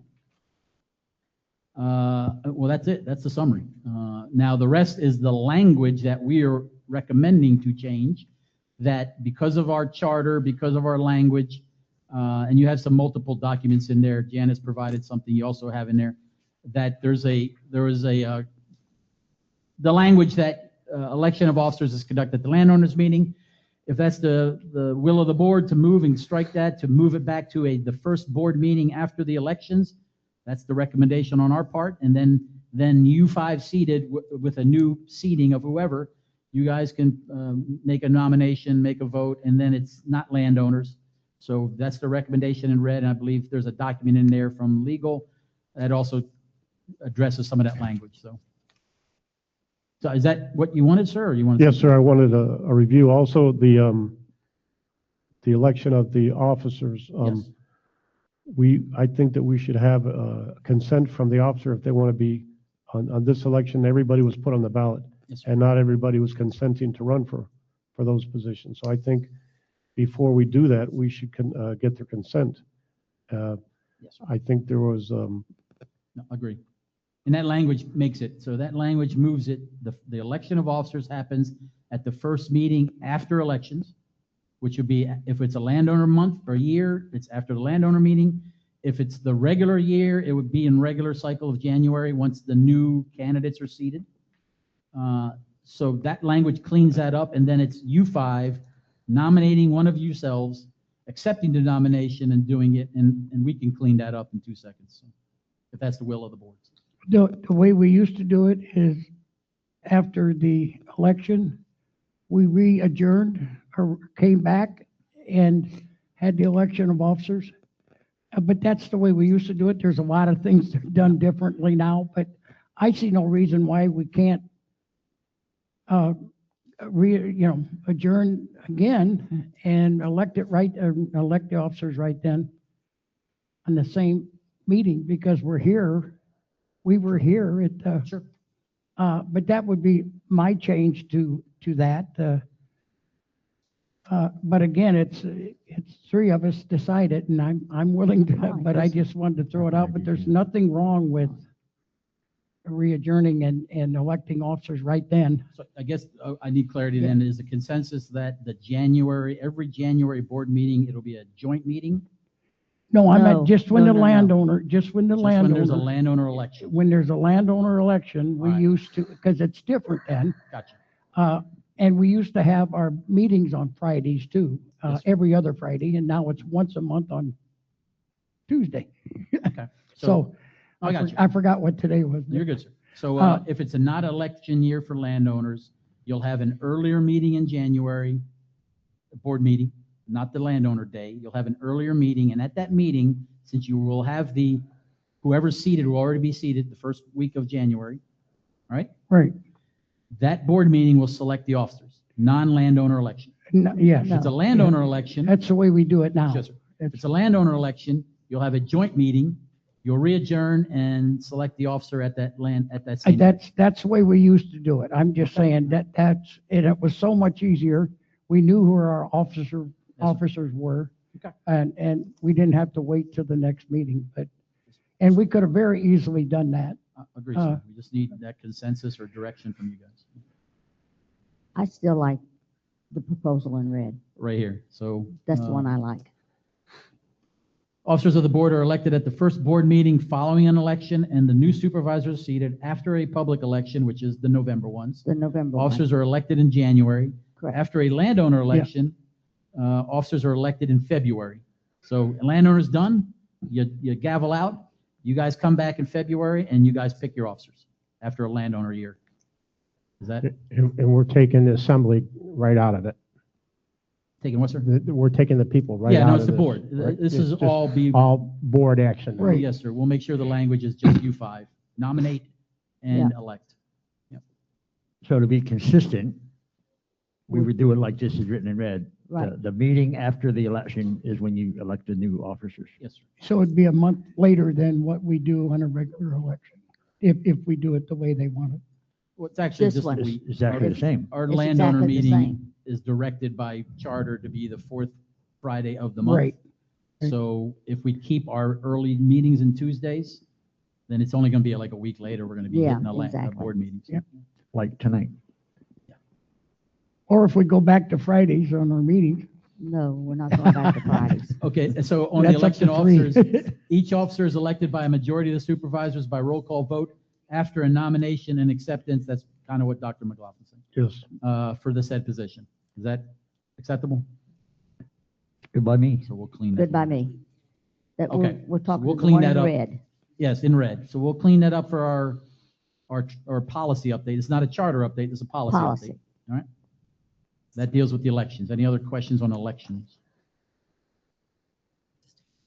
Yep, go ahead. Yeah, I'm just trying to clarify this. So you're not going to have the board meeting is going to be on its regular schedule, the first Tuesday of Right, the month. Okay. exactly. Okay. Any other discussion on the election officers and when we do it? We're good? No, it's fine to me, Okay. however we do it, but it just might change the next time we have Well, change in depends if y'all change supervisors. board meetings You know, or so times. I know that we finished the election here. This was our staff summary of our election process. I see, there's a lot of positives. I won't read them. The negatives is we could automate some things. We could do an iPad in there rather than filling all the paperwork out. We're working on that. That's an IT component. And then I'm comfortable with the amount of time we give, but some people are questioning, why do we give so long to vote? Why do you give so long? If you guys are fine with it, I'm fine with it. I'm good with it. I don't I'm think good we need with that it. much time. Oh, And what was the cost of that? We never got that. Well, since we're during duty hours, the staff's on duty, sir. So I'm talking about the cost of the accounting, We pay them annually, $200. It's just for this so no, part. no additional No, fees. $200, they come in to do the validation. Now, if there's been some discussion that that firm or some similar entity do the whole process rather than a staffer, then that's a cost. And we've never gone that route in 52 years. No. So all they do is come in that day. Yes, sir. Yeah. So they come in that day, and Coral's back there, she can go in more detail, but they come in that day, they validate us opening the envelopes, they validate us counting, they check our numbers again, and then they provide us a cover sheet that says we validate the election. In this case, we actually had them validate the officer election as well and do the same counting. So it's a impartial set of eyes looking at the same numbers in that process.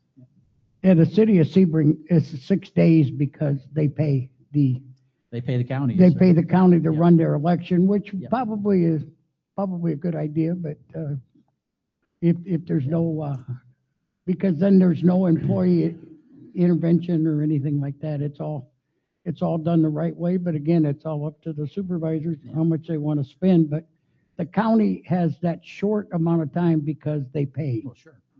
It's very easy, so it's, and I guess if everybody's okay with employees running our election, then we don't have any problem. If I might interject here, I appreciated the amount of time that we had for campaigning and that. I had a great campaign staff that went door to door, myself included, and that amount of time was beneficial. So I wouldn't recommend changing the amount of time that we're given. Another question, did we have a steady stream of voters throughout the time period, or was it all concentrated? Stephanie, you got a couple, 3 or 4 a day. Yeah, it was pretty steady. Yeah, so I'm comfortable with what we did. I am too. Yeah, there's nothing wrong with keeping it long if we're going to keep it the same way. I mean, it's the more time we give our people to vote Mhm. is better, but it's I think just a so. matter of if you want to change it, that's all. I can't hear you, Cora. Yeah, even though we had no one take us up on that, we gave them plenty of time that if you had a snowbird, Yeah. they could ask us, we can mail it, and then they can mail it back, and Right. it gave us time for that. Mhm. That's all we have on that. So we'll clean up that language, bring you a policy update for that. You'll just see the changes. And you guys will approve that policy update Perfect. next month. Should I offer public comment on that? Yes, sir, you can. Yeah. We're doing it next. Discussion on. If you have rental property, is it the tenant that gets to vote? Oh, man. Owner, land Owner. owner. Landowner. And each duplex, even though they're attached, is a separate parcel? Yes. Landowner. Yep. A duplex would get 2 votes, or a triplex would get 3 if you want.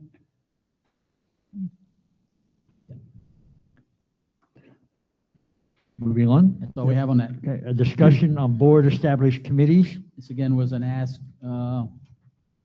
So the top part of this note is what's in our current policy on a committee, a board committee, board authorized committee, I should say. So there's some very specific guidance on how it's formed, how it's managed, how it runs, and so on. On the bottom is the one, what I'll call standing committee is our golf committee. And no offense to the current or the past golf folks, but nor boards is that is a committee that's really not adhering to the by the book rules of our committee process as a board committee. It's a great group of citizens that meet and we discuss and provide citizen or staff feedback. But there's some challenges if we want to make it a board, official board committee when it comes to sunshine law, when it comes to them talking just like you all in between meetings to each other. When it comes to posting minutes, posting agendas, we're not forcing them to do that. So we could do that, and then I would leave it up to the current members of the committee to say, do they want to partake or not? But as you see there in red, I highlight where they are not sticking by the letter of our policy in certain areas as a committee. Is that why I'm not seeing the board or the golf committee minutes in this packet? Well, their actual meeting is next week, so we don't have minutes. But the with it. last meeting that they had, You had January's meeting last week in Right. the other packet. Yes, okay, the one they were in that I packet. attended. Yeah. Yeah, okay. Usually you'll see the last meeting, but since you all saw it last Friday, we didn't want to put it back in there. Okay. So I'll leave it to Dr. So basically, McLaughlin. what you're saying, Boz, is if we're going to recognize them as a true committee, Yep. recognized by the board, they need to adhere to certain responsibilities in that. Well, yes, they should. Okay. Well, they should. And those requirements, are they aware of those requirements? That's what I say. I don't know. I don't think we've ever, as a We entity, haven't. We haven't. pressed them that they can't talk to each other in between meetings. They can't. I'm not worried about, and we have the current president with us, or chairman. I don't think they would have an issue with the agenda. We could publish the agenda. We could publish the minutes. That's not an issue. Mm-hmm. I think the level of transparency with them chatting as a group, as friends or members together in between meetings, may turn off some of those folks, and they don't want to deal with it, just like the struggles that you all have talking to each other in between meetings, or not talking to each other. So we got to either stick by the law or call them an advisory group that. That's what they were.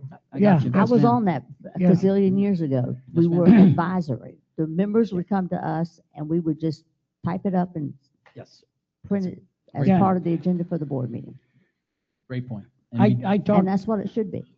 I talked today with the guy who wrote the charter, and it really was. It was asked by the president of the supervisors back then to have a committee. And it was to go to the general manager of the golf course for their discussion, and they would decide if it was important enough to bring it to the board. Now, everybody here knows it's done a lot different now. There's a lot more involvement by our district manager. There's a lot more, before, we used to have to okay a $8,000 purchase. Now I turn around, we buy something and we don't even know about it. So, and we also voted, I think 2 months ago, to leave it the same. So it's just a lot different. I guess maybe the people on the committee is a lot different, but it was started as an interaction between the golfers and the golf course general manager, period. That's how it was set up. And it was asked by the president of the board of supervisors to do that. And but we've evolved into whatever we got now. So I would say we leave it the same because that's what we decided, but maybe somebody's changed their mind. So we should maybe have another vote. But I think it was 4-1, how we did it last time, but it's. I think we voted 4-1 to leave the language. the Yes, way it to was. leave the language and everything the same. But if they're not adhering to the rules, Well, either we need to have them do that, or we need to call them what they really are. well, the rules are no different than what they were to begin with, but. Oh, I think they are different.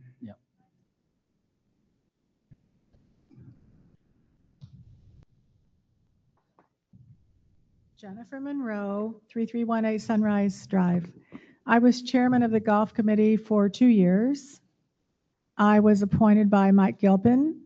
I was given a charter, which was written by Dan Stiegel. And the committee has absolutely no authority to purchase anything, change any rules, make any decisions. The charter clearly stated we were a liaison between members and the supervisors. The general manager, of course, was in the meetings. He would take whatever was important to the supervisors. The idea that people who are out there playing golf and having total open discussion with the golf members who approach all of us and tell us things they might not come to a meeting and say, they might not put in a letter, but they could tell the golf committee, we had an agenda for every meeting. I sent the minutes to every supervisor. I sent the agenda the week before to the supervisors. I sent the minutes after the meeting to the supervisors. there was never any reason whatsoever committee members could not talk to each other through the week. We're not elected. We have no authority. We have no purchasing power. We're simply communication liaison between members and people who can make decisions. So it would make no sense whatsoever to me that you'd have yet another group of people who can't talk to each other, who have to be blindsided when they come to a meeting, have to make some decision, which we didn't have any decisions to make. We have no decision-making authority. It's simply a communication vehicle. So we can obfuscate and make this one yet more meaningless, tied up in red tape, stupid laws about who can talk and who can't talk, and you'll completely obliterate the whole purpose of having a member liaison committee.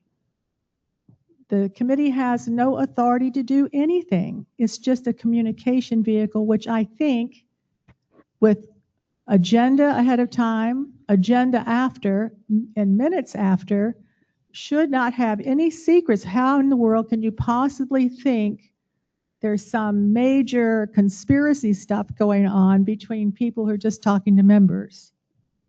So I think for whatever reason, surely to goodness, you can leave this committee alone.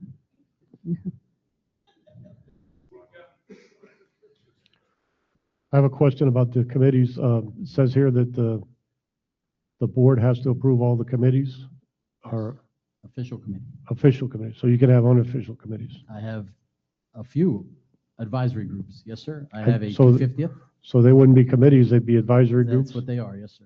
I have pedestrian safety advisory group. I have the wall that heals advisory group. We have the 250th advisory group. These are groups of citizens, to exactly your point, that are just inform the staff. It's open to anyone in the district to come and attend, and then they give us a sense of what they can do to help and drive, and then it helps us paint a picture to you all. But there is no agenda. There's no posting of minutes. There's no sunshine. It's an advisory group. Yes, sir. So why do we have to call the golf committee a committee? Why can't we just do it as an advisory? It could be exactly, there's immense value of what they provide us. every month. Absolutely. I got no problem with that. My question though is, whatever they're advising, the recommendations, who's hearing those and what is being done about it? In other words, if I've always gotten them. if there's an issue, it should be looked at. I have always gotten the minutes when he always sent me the minutes, Okay. and I get them from the That- golf That's committee. as fine. it I'm not is. questioning that, Barbara. What I'm asking is, any recommendations, if they're coming to the board, can the board get together during one of our meetings here and act on those recommendations? When I got their recommendations, if it was something that I thought felt needed, then I took it to Boz. Okay. And we do the same. So our clubhouse managers at every meeting, and if asked, I'll come in every quarter to sit in and listen. We have staff at every one of their meetings, and they do bubble up concerns, comments, asks, and it eventually makes it to you if it's within your purview. Yeah, sure. Okay. But if it's going to her, shouldn't it be going to all the board members? I was president at the time, so I got it, and then I was friends, so I got it. And I think because I was. It should come to the board. Go ahead, Jennifer. We sent the minutes and the suggestions to every supervisor. I know I got them. Yes. Mike Lemire came with whatever issues were brought up. And what I want to say is I think 80% of what the committee thought was important based on membership input, 80% was addressed quickly by either the supervisors, Jason, Mike, and Jimmy. Whatever it was, we had almost immediate response. In our agenda, we never had a surprise. The appropriate managers always had the information before they came on what the members were thinking about and what they needed. So they always came prepared with an answer. They would go to Boz or whatever. So we found that I would say at least 80% of things that were legitimate. We have people, you all know who they are, that come to this meeting and they say the same single thing every single month, year after year after year. Maybe we didn't address every single petty thing they wanted, like a bench for their personal use on the driving range or whatever. But everything that was of any real import to members, I think, was addressed and quickly resolved. Good. Good. So I guess the whole discussion here then is whether they should be considered as a committee or an advisory. And I would move that they should be an advisory. That's what I consider them. Again, that, if you do that, then this board, this district has no official committees. As long as you're aware of that, you can create one, but there is no official committees, and everything is an advisory group that if your direction is you would like to see notes from those meetings of those advisory groups, we can include them in the packet every month. That's not a problem whatsoever. Yeah. I would appreciate that, yes. I would too. And that specifically, both of them have provided that every month in your packets. Yeah, we get them already, but I Yeah. would like to see the 250th and Sure. other Yeah, things, sure. We can do that. That's easy.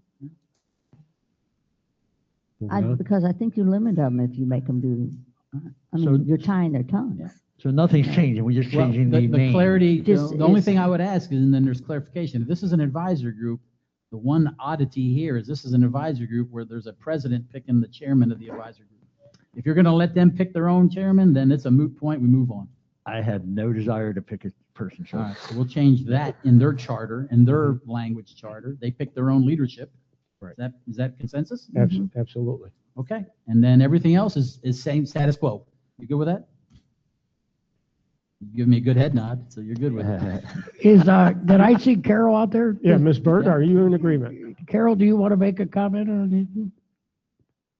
If not, that's okay.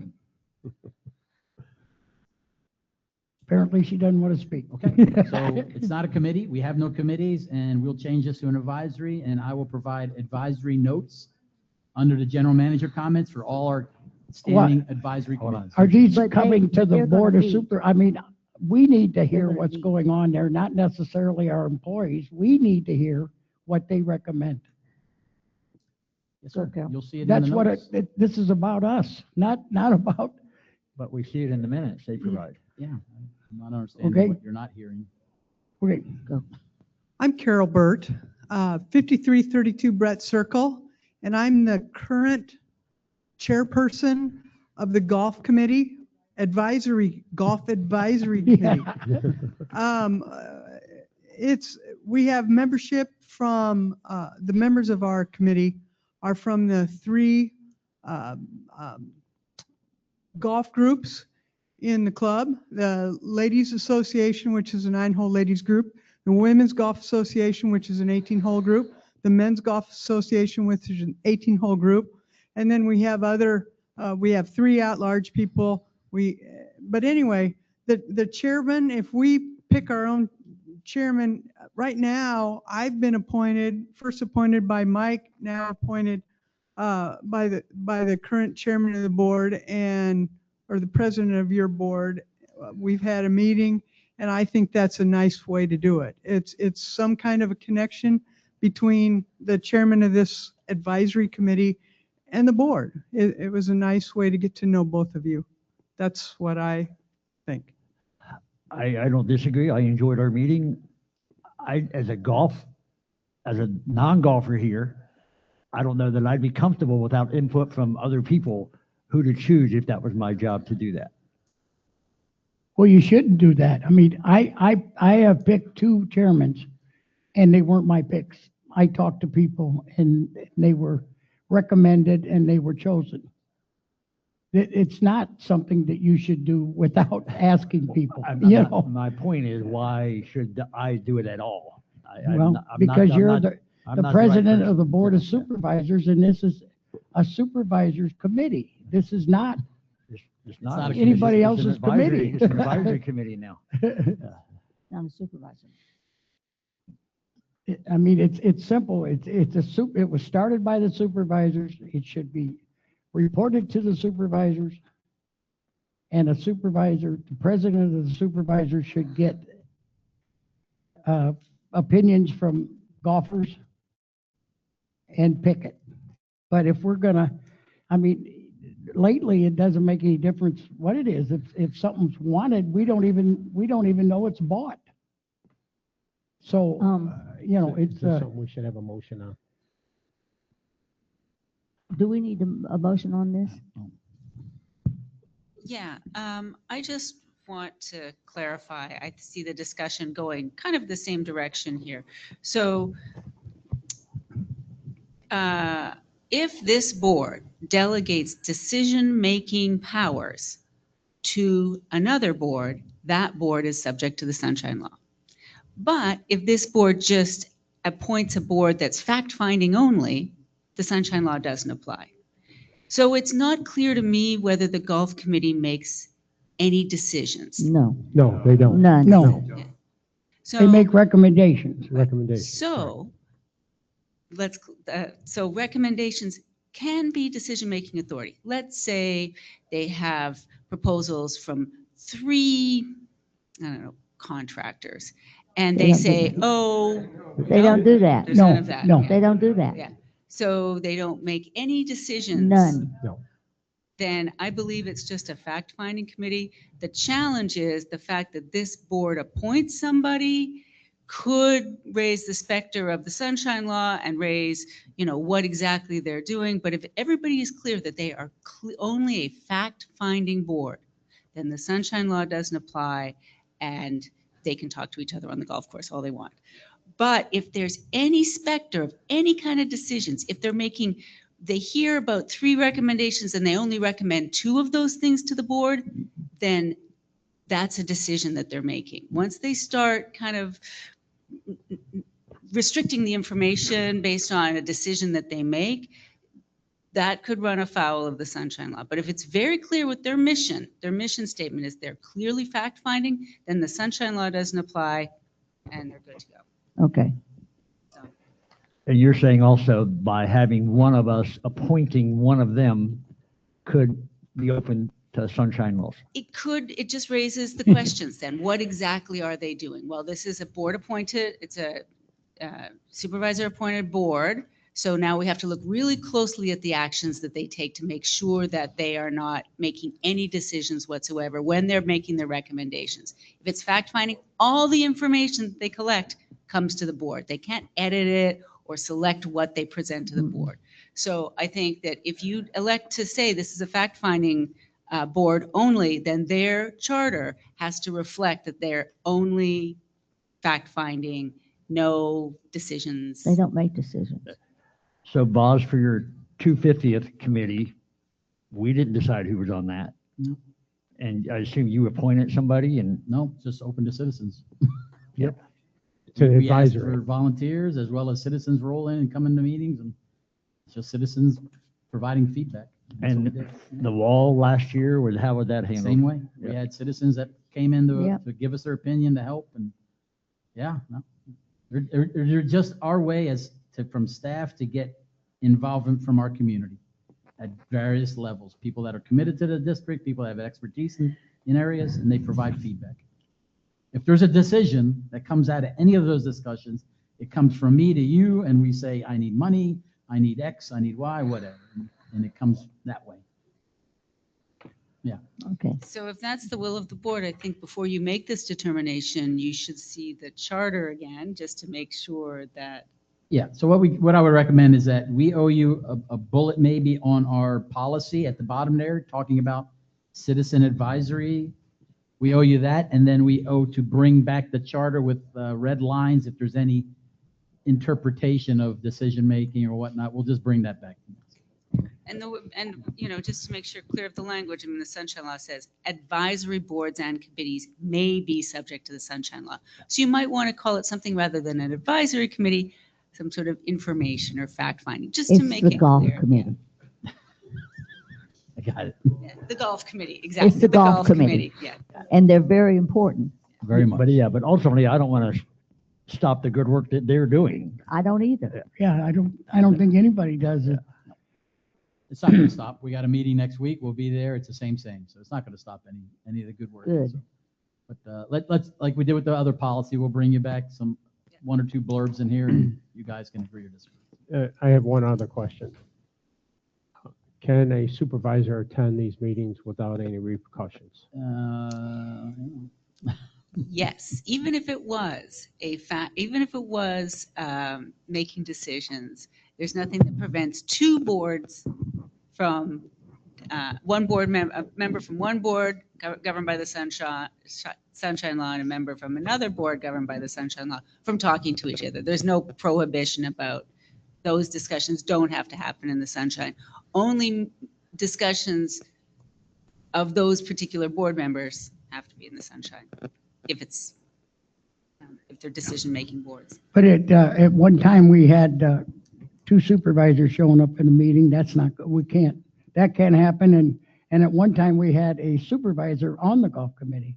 So you really couldn't have another supervisor go to the meeting because we heard what they had to say. And it made it very difficult. So it's just not as simple as, it should be simple, but it's not. I mean, people make it We'll make worse some, than it is. you know, really clear changes in that community language to really track the Sunshine Law so everybody's clear. Move on. Okay. Hey, Can we move on? Yeah, move on. No, okay. All right, and this was, so this is just a continuation. We talked at the election. There was a policy review done back in November by Janice about our purchasing policy. And these were the recommendations in yellow, potential changes to the policy manual when it comes to purchasing. But I think some of these are in charter language. Is that a true statement? Some are in the policy that I didn't get direction when we were in the last meeting. We went over them, but there was no direction. So rather than kind of let this language, there are some decisions or direction that the policy can be changed, which I think has to do. So first of all, I'm just looking at the context here. So right now, the board policy says that all piggyback agreements are approved by the Board of Supervisors. So anything that is piggybacked off of another municipality or local government has to be approved by this board. Even if it's $10,000, even if it's $5,000, has to come to this board under the existing policy. And my recommendation is your district manager, general manager, has the authority up to $25,000. Exactly. He should have the authority to approve piggybacks up to $25,000, consistent with this policy. So that was, you know, my first recommendation. So there are questions, but I'd like to hear the board's feedback on that particular change. Do we have consensus? I'm in total agreement of that. He has the power to do the 25,000, then I think it should be applied as well. Yeah, I agree. I think the charter says that all the contracts have to be approved by the board. It says up to everything at $25,000. Thought it said all contracts. Let's pull up my charter here. Competitive bidding. Competitive bidding. It doesn't. What the policy does say, let's see, my first thing, my second thing, going back to the purchasing thresholds. The next thing was your policy has some strange language that says, you know, everything contracts, the policy says contracts less than 25,000 may be signed by the general manager. And then there's language that says contracts between 25 and 100,000 can be signed by the general manager with approval of the board. So it sounds that this board would say, yes, we approve that contract, Boz, sign it. I just recommend that the chair should be signing everything. He's got the legal authority to bind the district.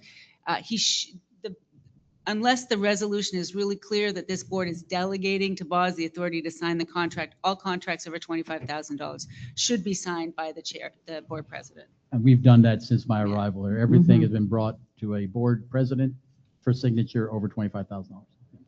So I recommend it mirrors your practice. It's just some weird language in the policy that needs to be struck. we have consensus on that change? I'm good with it. Okay, I'm good with it. The next thing is your section 7.4 and the change orders has some kind of, it uses change orders, which are typically used in construction contracts where the contractor goes over a certain amount in the construction, they get a change order. For some reason, the way this section is written, it looks like you could have any contract and do a change order to increase a contract. For any other contract other than a construction contract, any change to the price or term should be a contract amendment. So rather than just a change order, because change orders have a tendency to get lost. Yes, they do. Construction, yes, but contracts, I'd recommend you only allow change orders for construction. Any other changes to contracts have to be a contract amendment that have to come back to this board. I agree Consensus? with that. agree, yeah. Absolutely. Agree. And then there is So, some, I have a question. So are you saying that if there's a contract for 24,000, the district manager signs it, then they make another change order for another 24,000, he signs that one again and continue? no, once No. it should be, there's no change orders, but let's say the general manager signs a contract for $15,000. And then 2 months later, the contractor says, oh, we can fix this as well for another $20,000. The total amount of that contract will now exceed the threshold, which Right. means that that contract has to come back to this board. Correct. Right? Even So though he so signed it's the a new first one, contract, a new contract. it's a contract amendment, but the contract amendment would come back here because it's exceeded the purchasing Correct. authority of the general manager. We do that. Yep. Yep. So even though, and this prevents, incremental splitting up purchases Yes. to stay under the threshold. This gives the board, full authority. So I make that change. There is section changes to 7.5 about the contracts for engineers, architects. The language doesn't comply with the Florida law on this. It says that they must be by request for proposal. When you hire an engineer and architect under Florida law, you can't consider price in the selection process. It's only qualifications only. It's just something that's left over in your policy. I think it's just a correction to comply with the law. So I recommend that change. Okay. Is that one on there? Yes, we Yep, all agree? yep, Yes. Fourth one. Yeah. And then this is the one that has to, I think we have to go to change the district charter. The policy allows all sorts of purchases that are exempt from competitive solicitation. So competitive solicitation is an RFP where you post and ask for proposals or bids from vendors. The district charter says anything over $25,000 has to be competitively solicited, has to be under this formal process. But it has some exceptions. There's a few exceptions they have there. Piggybacks, which is allowed under the Chapter 189 Florida statutes, and one other thing. But however, the policy gives a lot more latitude for exemptions from competitive solicitation. And that one, I think you've got to lobby the county to change the charter, because right now the policy is inconsistent with the charter, and the county could step in anytime and say, what you're doing is inconsistent with the charter. Those contracts are void. So I don't think we can make any changes, but it was just my recommendation was to change, to work with the district, to work with the county to change the charter on these requirements. I think so, knowing The the last one? process, dealing with the county legal as well as Yeah. the county staff, we're putting together a list of a one-time change of other things too. Yes, we So are. I would recommend that this be added to that list Okay.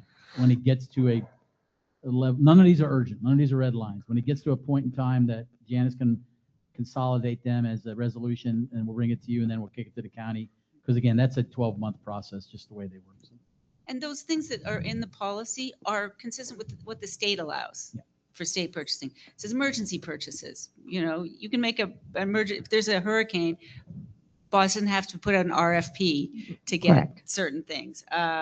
There's sole source purchases. If they're the only person, the only vendor who can provide that service, for example, you're under warranty and only the vendor is the only person who can fix it, you don't have to go to an RFP for something like that. It would void your warranty. So there are existing things under state law, so this should really be a no-brainer for the county to accept. Janice, a few times in the past, we went to piggyback after the RFP. when we knew we could do it, but we seem to now, if, before I know whether we're saving money or not, we go to the piggyback. And I don't mind because I don't think it's going to be that much difference, but it just seems like we don't know exactly what the costs are out there. We automatically go to a piggyback. And it's just one of my little complaints, but I've been the old school that everything was RFP, and then if we could save money on a piggy bank, we did it. Or piggyback, not bank, but So the piggyback process is that you can piggyback off of another, yes, I understand yeah. that, yeah. But as long as that, like the city of Sebring, as long as the city of Sebring has done an RFP.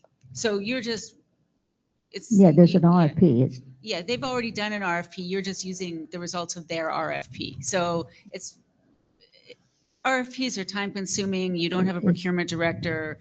They take 90 days. Like if you need something, as long as somebody else has gone through the process, as long as the city of Sebring has gone through the process, put out a competitive proposal, had a selection committee, that you can be assured that the price is fair and reasonable. So that's why administratively, this is a small staff, save your staff time and just use somebody else's work. So you can be assured that the price is competitive because the city of Sebring did a proposal. Okay, I mean, I agree, but that's, there's a lot of RFPs going on in Avon Park and Sebring and the county. And we now have 3 supervisors that's never seen an RFP. And, I guess Boz has got a couple coming, so we're going to experience that, but. The reality is the last RFP we did was for the pool, and that was almost a year ago. We don't do a lot of RFPs. Yeah, I no kidding. I know. We're never doing that big of a project for an RFP. Did we do an RFP for the assessment review that was brought up in the last board meeting? Where we were going to piggyback off of a specific? No, because we piggybacked with a low vendor. So we didn't do an RFP for that? No, sir. No. No. We found an RFP, a piggyback. That's a very specialized market, and we found the cheapest RFP piggyback. Yeah. Okay.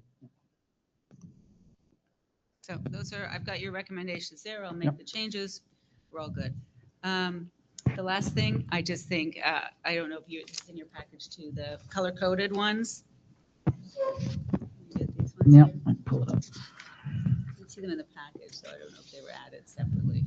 Oh, And if not, I'll bring them back the next time. I did a memo that had other sections that were color-coded. Oh, yeah, it's there. Yeah. Okay. It's there? Yeah. Where you want to So go? just going through, Buzz recommended B. I looked at section B, but when that ordinance changed from the county in 2024, it affected some other things in A. And so that just changes. What are we talking here? Oh, I'm sorry, the Green? yellow. Yellow. Board of Supervisors? Yeah, we couldn't read the green Oh, on the Sorry. copies that we sorry have. about that, yeah. So the yellow just makes it consistent with the ordinance change. So it says, so Okay. those are required by law. The green were 2 that I had heard, just listening in on observations here. There was, we talked a bit about if a board member has a discussion with let's say a county commissioner, and they're acting in their individual capacity, that's fine. But if they're acting on behalf of the district, there has to be a vote by the district. And that's what the first 8 says.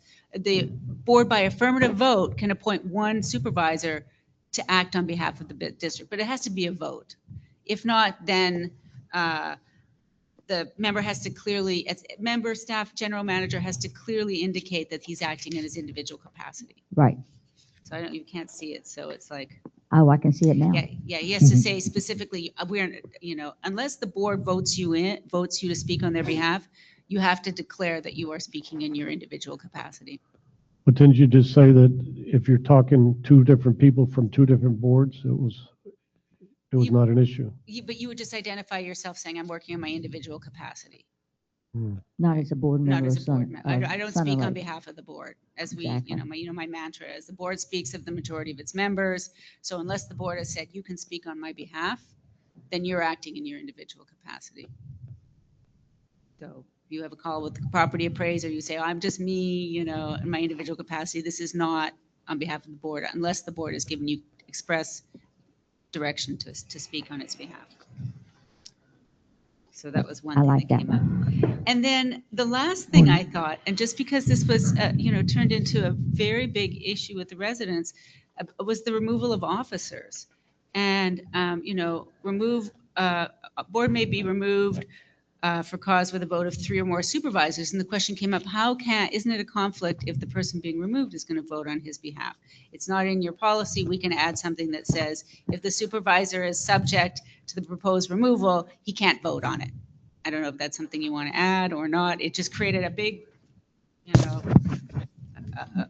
many letters to the district supervisors about whether somebody who's a subject of removal should be allowed to vote. Isn't it a conflict? I've held the position that they're required to vote. Your policy says you're required to vote. So there wasn't a conflict because there was no economic benefit. But if you all want to think, you know what, based on, the last experience, you can add it to your policy to say, you know what, if you're subject of removal, you can't vote on it. So if that's the case, and you had a 2-2 vote, then what happens then? So it wouldn't make a difference. Vote fails. Under Exactly. Robert's That's rules, my yeah, point. vote fails. What is the state say?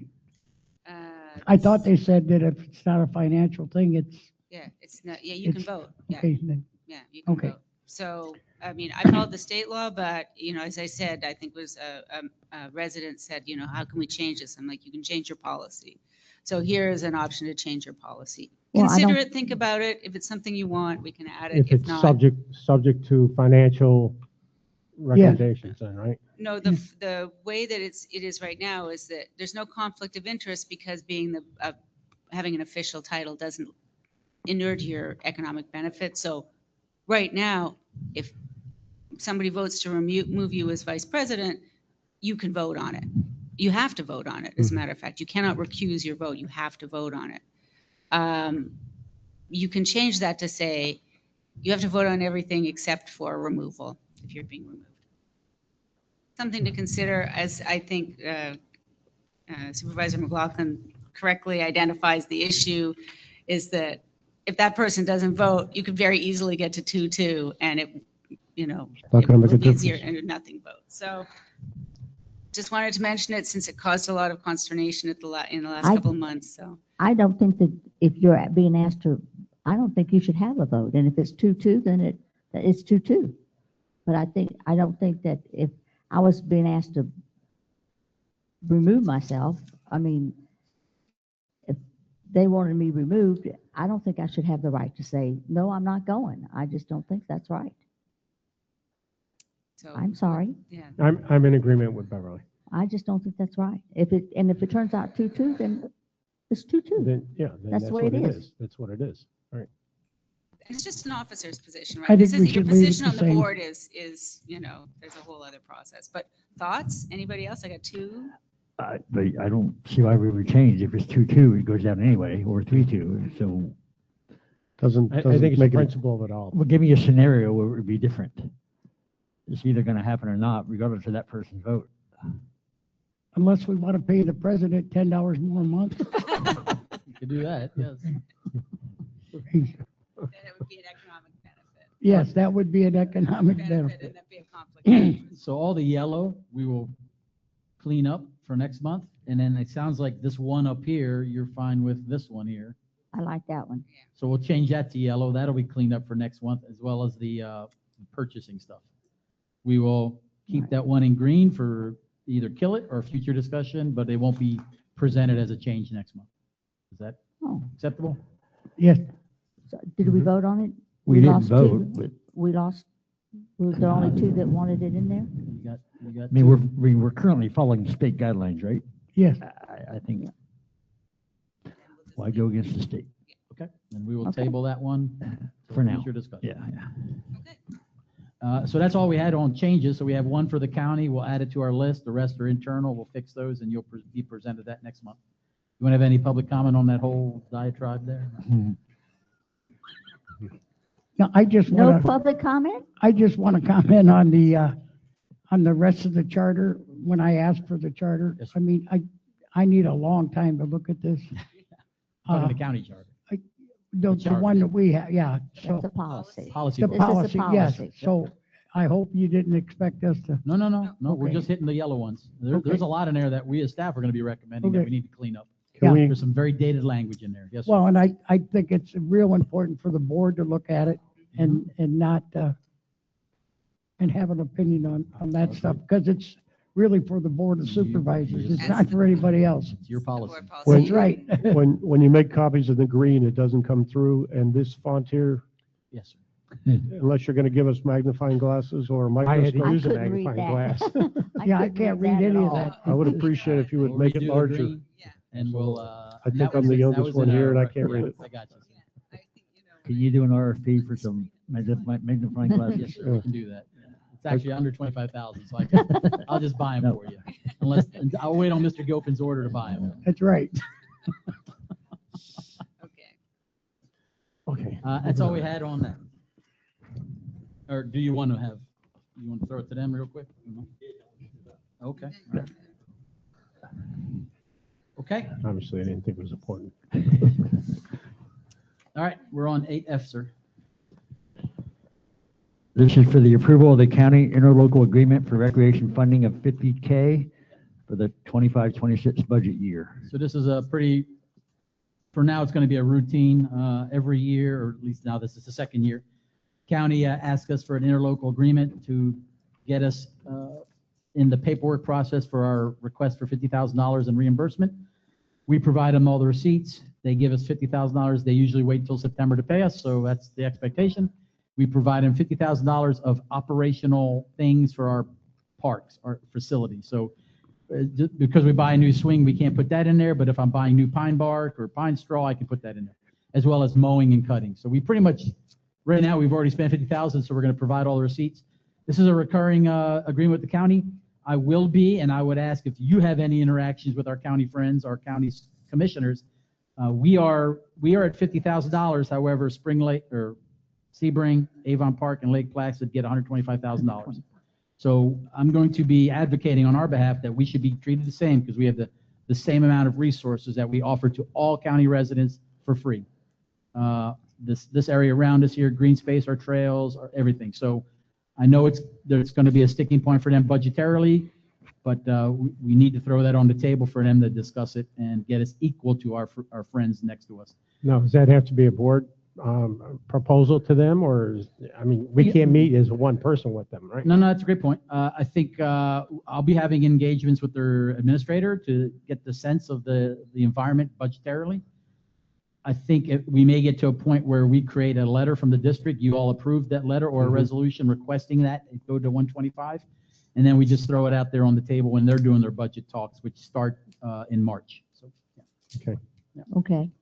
Right. So all we need is approval for the for this interlocal agreement from Highlands County for the recreation expenses reimbursement up to $50,000.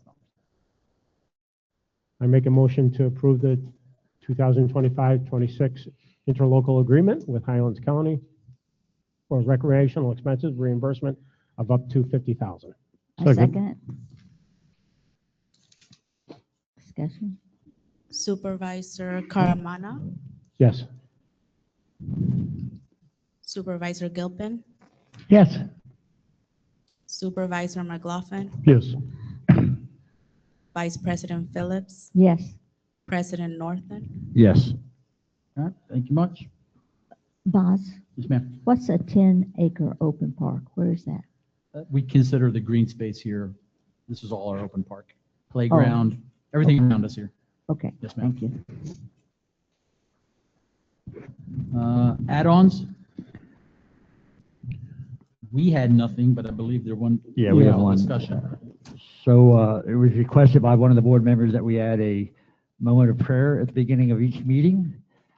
And it was on the agenda for tonight, but I don't think we were following correct protocol, so I asked it to be tabled for today and then discuss it as a board at this time, if we want. I'm in strong agreement. I think that we need to include God in our meetings. And if we could ask God for wisdom, I think that would be a big benefit for all of us. if I may, just my experience. So the First Amendment, governs establishment of religion by government entities, and there is no problem having an invocation at a public meeting, right? Boards do it, commissions, city commissions, county commissions, they have an invocation. The challenge is with an invocation, you have to make sure it's inclusive. So everybody in the geographic area who represents a certain religion has the ability to come in and do an invocation. So you'll have to have some sort of process to allow, different religions, the rabbi, the Muslim cleric. The challenge is that what happens is the Satanists get interested in it, the atheists, the humanists, and you get all sorts of kind of fringe religions want to come in and make an invocation. So Why can't the board do it? Why can't a member of the board do it? you just have Period. to make sure that it's available to, all religions. That's the way that the First Amendment works on the establishment of religion. So we're opening ourselves up for a liability case. That's then, is what you're unfortunately, saying. that's what happens. Although I don't know if it's going to happen here. Like, I don't know how many Satanists live in Southern Lakes, but, you can try it. And if you get like, I think we only have one board member who's a Satanist, but. Yeah. So the county doesn't have any issues and they do it, right? I don't know Yes, if the county does it, yeah. they do it. I go to all the meetings and they all do it. I have no problem with doing it, but they have a minister come in every meeting, and it's probably a different one and to make it fair. But I had no problem with it with this thing, but I just had a problem when I read it that it got here without me knowing it. That's the problem. I don't know how it got on the agenda. And Honestly, I'd just like so to. you know, Mike, I asked to put it in the Yeah, agenda. but somebody had to say But okay and do it. I understand, and I screwed up, all right? Okay. I admit that right up front. Yeah. Okay? However, I still think it's very important, and we should all discuss that now. Yeah. And decide. Personally, I'd like to see other pastors come here to give an invocation as well. Yeah, I would make that motion, but I just don't know how it got there. And I know you wanted it, but that doesn't mean it gets on here just because you wanted it. Right. No, I There understand. has to be a process, and I think we established the process Yes. wasn't. and I'm glad our president saw that because I had it on my list to bring it up right away, so. So we have a roster of about 20 chaplains that we use for the wall event, and they span all faiths. We've already reached out. They'll start signing up for the months. They'll come here. The way the county does it, they ask the veterans organization chaplains to come and do it. We can do the same. So I'm comfortable that we can get the right different folks in here, and it gives us time to schedule with them. They'll come in here. They'll do a quick moment of silence or whatever, and we can do that without addressing a supervisor to do it. So. Can I make that motion then? Yes, Well, sir. then I have another comment. So that was one of my questions, is we had the ability to get others included. Yeah. And then it wasn't just one denomination that was being Nope, represented. right. So, I got most of them. I don't have Satanists. Sorry, I don't have that. But, so the other question I have then, if 12 months down the road, this is getting ridiculous with, I'm this, so I want to do it. Can we just undo what we're doing tonight? eliminate it from the agenda. Yes, sir. Yeah. Yes, sir. And, the good thing about the case law on this, it's like that the religion has to be practicing within the geographical limits of the District. So, yeah, so I don't know if you have any synagogues here, but, or Everyone, mosques, We, but- all the churches in Thunder Lake we have on our list. We've included some Sebring, Avon Park, so we Yeah, have you it. can do it. Well, so Mike, would you like to make that? yeah, I motion? make a motion, we do that and do it every month. And as long as we have somebody to make sure that we do it and do it proper. I second that motion. Okay. Thank you, Mike. Okay, wait a minute. Is there Public comment? Public comment. Of course.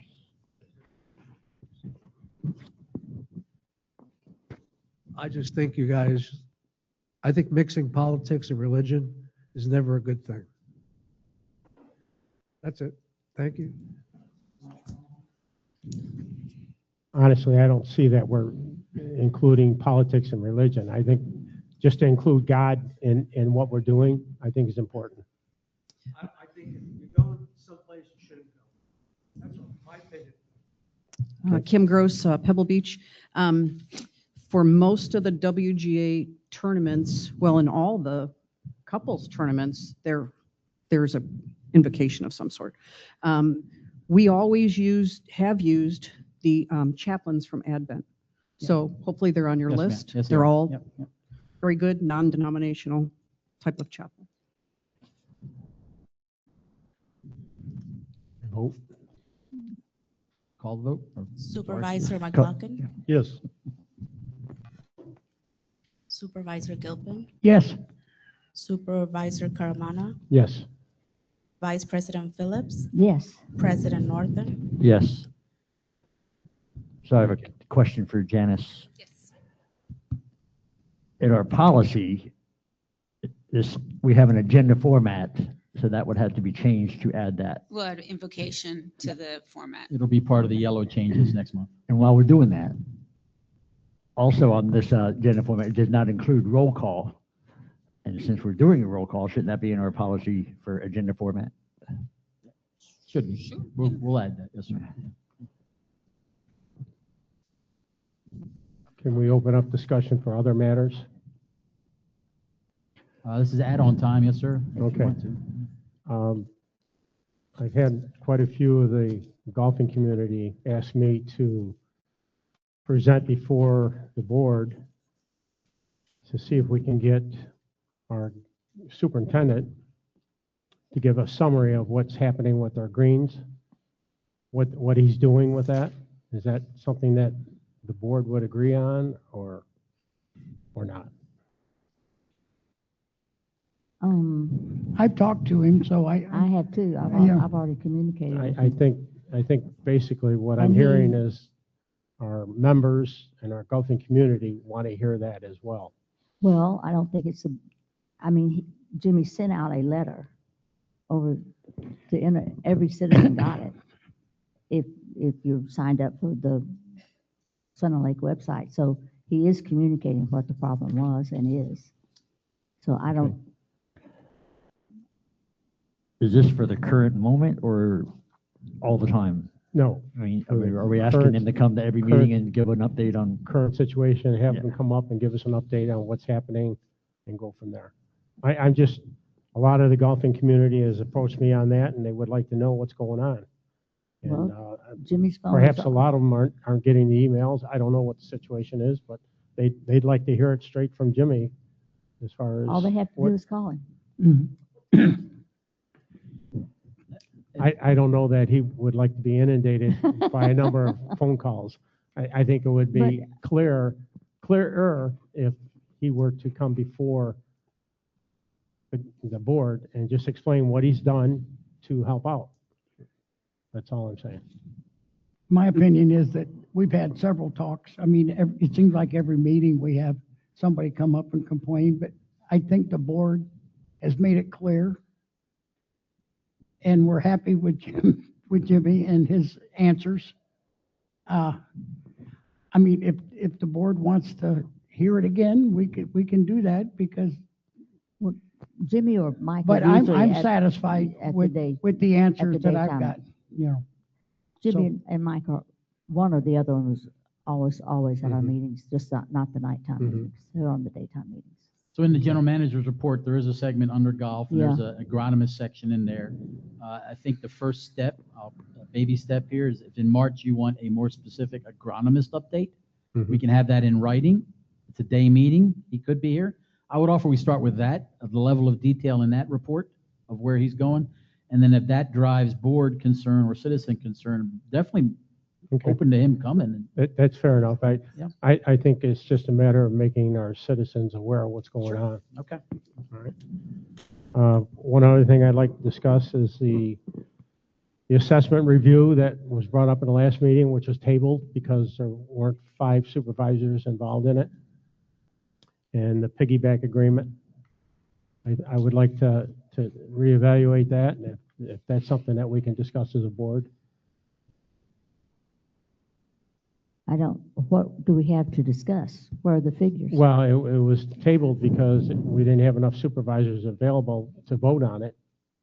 But the What- whole it idea was- was we that can't vote on it. should we have an assessment evaluation that we have not had for a number of years? Well, On what? I don't. I'm not either. following you, Mark. We, the supervisors, put in the recommendations and we listened to our, what? As I I recall, don't want- I wasn't on the board at that time, but as I recall listening, that specific action, there was no action taken on it because That's right. It was Just in- tabled because it was going to cost a minimum of not to exceed $40,000. And I don't Correct. think we need to do our assessments. We are obviously making the right decisions as a board. And I don't see why we should spend $40,000 for a consultant to come in and say yea or nay. If we were Okay. in the hole and we're not solvent, then yes, then you Mhm. could, but $40,000, no, it's a lot of money. I don't disagree. that's a lot of but- money. But I was one of the ones that actually advocated for it, and it kind of went nowhere. And the concern was, we haven't done this for 25 years, and are we opening ourselves up to any legal issues by not doing it on a regular basis?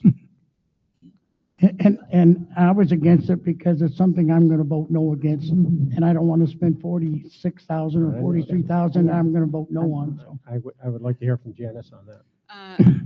Under Florida law, the assessments have to be proportional to the benefit being received. And so the consultant would come in and kind of evaluate the benefit and compare it to the assessment. I mean, what could happen is they could say, oh, you need to increase the assessment to reflect the value being received, or they could reduce the assessment by saying, oh, you're not getting as much benefit, so the assessment would be reduced. I know you have a fee schedule. Did you have a consultant go over the fee schedule? No, No, that was okay. many, many years ago. So, I mean, there's no requirement that this be a schedule, but, there's risk of liability if somebody could challenge the assessment saying I'm not getting a benefit proportionate to what I'm paying. So it's just assurances for you all to know that your assessments are in line with the benefits that people are receiving. And in any case, we don't have to accept the results. We can just go on with life. But we're going to spend that money. And I'm going to tell you, they're going to come back and say, we're not assessing enough. You've got 36 holes of golf, you've got this building, you've got the rest. They're going to double our assessments. I'm telling you. So you're gonna pay They're gonna suggest we $47,000. They're going to suggest we I'm double. under that impression too. I mean, Ooh, I know. they're gonna raise our people's assessments of their property without us having to vote. Honestly, raise them. I don't want to have a raise in assessment. I agree with you there. I just thought there might be some benefit involved in that if we did it. I don't see any. Not for $40,000. Okay, Ooh, I'm I telling remove you. that from discussion. I thought we did that last time. Any other add-ons? Or Please, you want public? wait. I'm sorry. We have somebody that wants to speak. I just want to ask a question. Mark Camp, President. Thank you. I understand the costs associated with it, the 46,000, and the last time it was tabled, and I understand people don't want to necessarily go through this $46,000 expense. And if I was sitting up there, I might have the same questions, but we haven't done this for 25 years, and all I heard was everybody was concerned that it was going to go up. But at the same token, I thought I heard from our attorney and boss that you don't have to accept it if it goes up. It's just putting a perspective on where we are right now, and maybe over the course of time, they would go down a little, or they would go up a little bit. All I heard was, oh, they're going to go up, I guarantee it. I'm not so sure that's the case. But Based on what? Based on what? based on what Why are you so sure that's not going to be the case? What I'm saying is if it's the case, you don't have to accept it as a board. All they're going to do is True. give you a report that says you should be paying this. It gives you some food for thought, that's all. That's just a thought. Okey doke.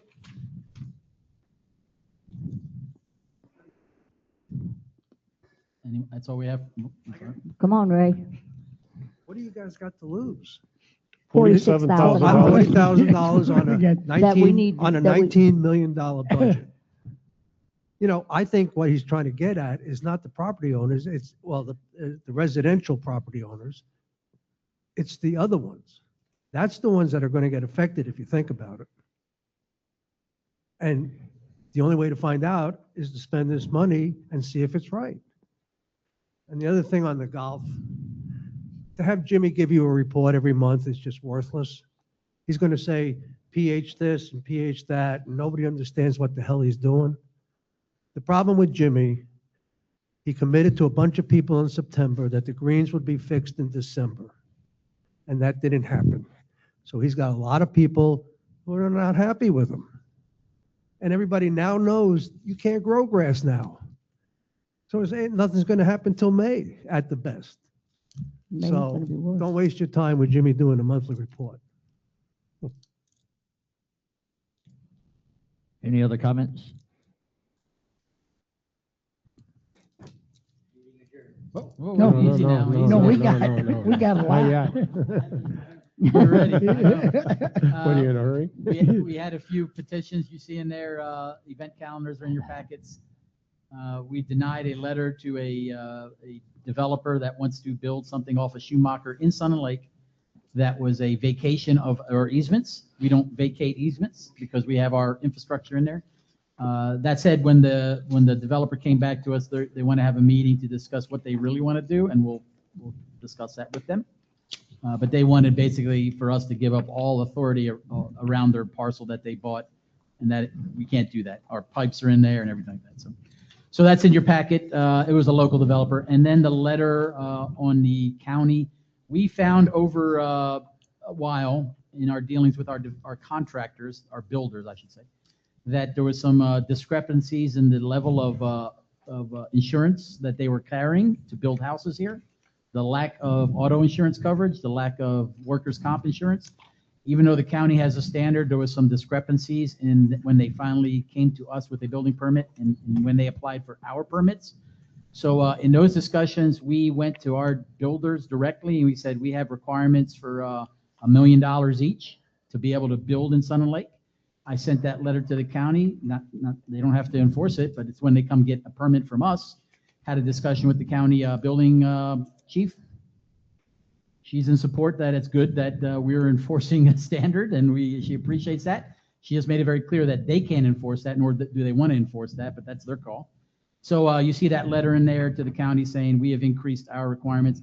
And right now, I think 70% of our builders are in compliance, and we're working on the other half, the other 30% to get them in compliance to build. So just enforcing the standards. So if they damage, they cause problems, they have the proper insurance to cover the fix of that. Legal. Nothing to report. There we go. Simple. I have a question, if I could go back. Oh, yes, sir. Assessments, we're going back on that, all right? Okay, all right. What does Advent Hospital, what do they pay? When I went through the list of assessments, I saw a very modest amount, 600 and something dollars, I think it was, is what. No. How much is it? It's by parcels that they own. That's how we do our assessments. Okay. The collective of Advent, I want to say it's in the $250,000 range. So as a collective in all their parcels, they pay us that. And that's a great example. They pay, because of the nonprofit status, very minimum in property taxes. And that's just the law. That's no problem with that. But they pay us because we provide services to them, $250,000. Same with Tanglewood. They pay not a lot in property, but they pay a lot to us in assessments because we provide services. So it's in the quarter. I can get you an exact number. It's in the $250,000 range per year. Okay. So the valuation, if we were to do this valuation, which apparently we're not, but would that affect them as well? They would look at all 34 parcel descriptions and what benefits that we provide all of them. So they would be included just like the guy living in a condo, the guy living in a duplex. Yeah. Okay. And speaking of Advent, are they still on track as far as this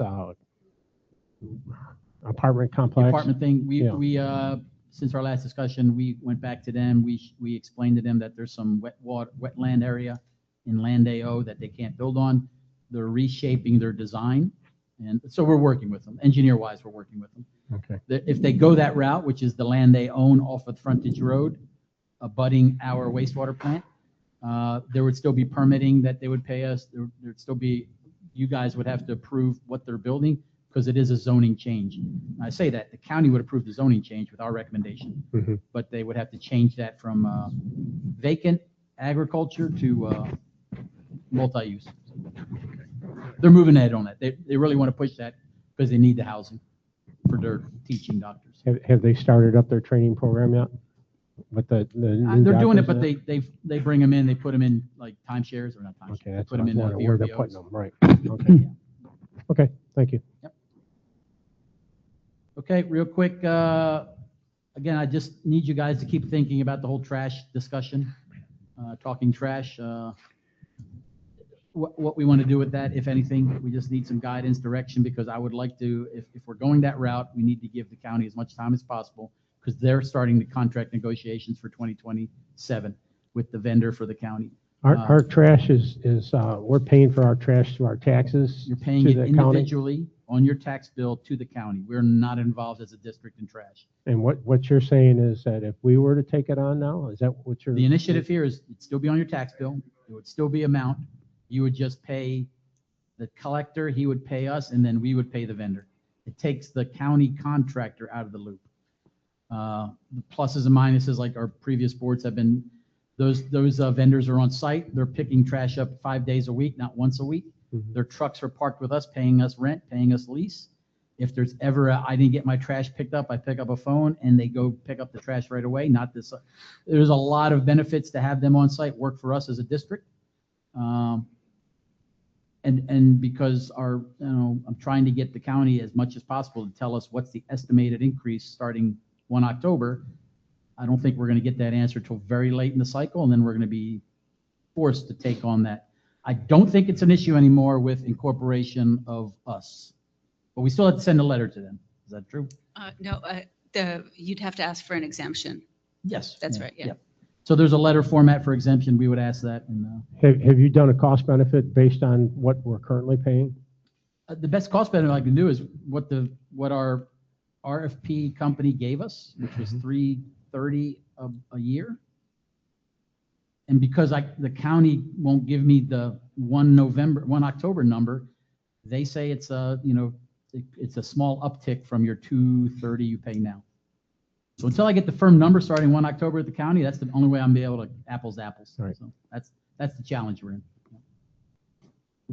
Boz, is this something we should maybe decide now, or do we need more? Because I was in a meeting with you, with the commissioner, and he told us the commissioners wouldn't approve us even getting out of the contract. I mean, and so that's the last communications I've had with him, but and of course, he can't speak for but he said he wouldn't vote Yes, for sir. it. The and way he we understand the exemption process, we would submit an exemption request through the county administrator. She would present that to the county commission for a vote. No? No, I think that the county administrator has the authority to approve exemptions. Well, yeah. So, That ain't gonna go anywhere.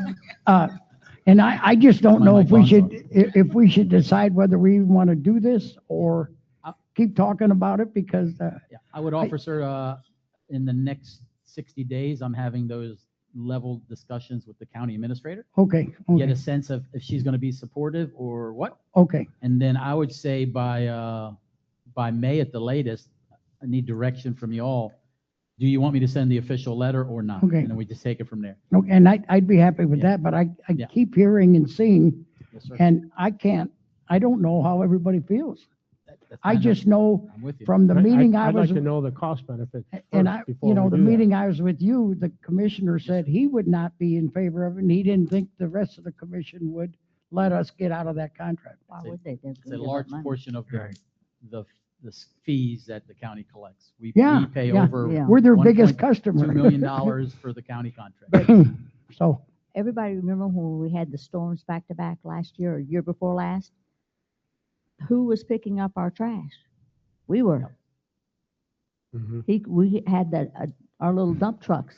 Mhm. Yep. And we had to pick up our own stuff. If we'd waited on the county, it could have, And we did it then because it was becoming dry and a fire hazard.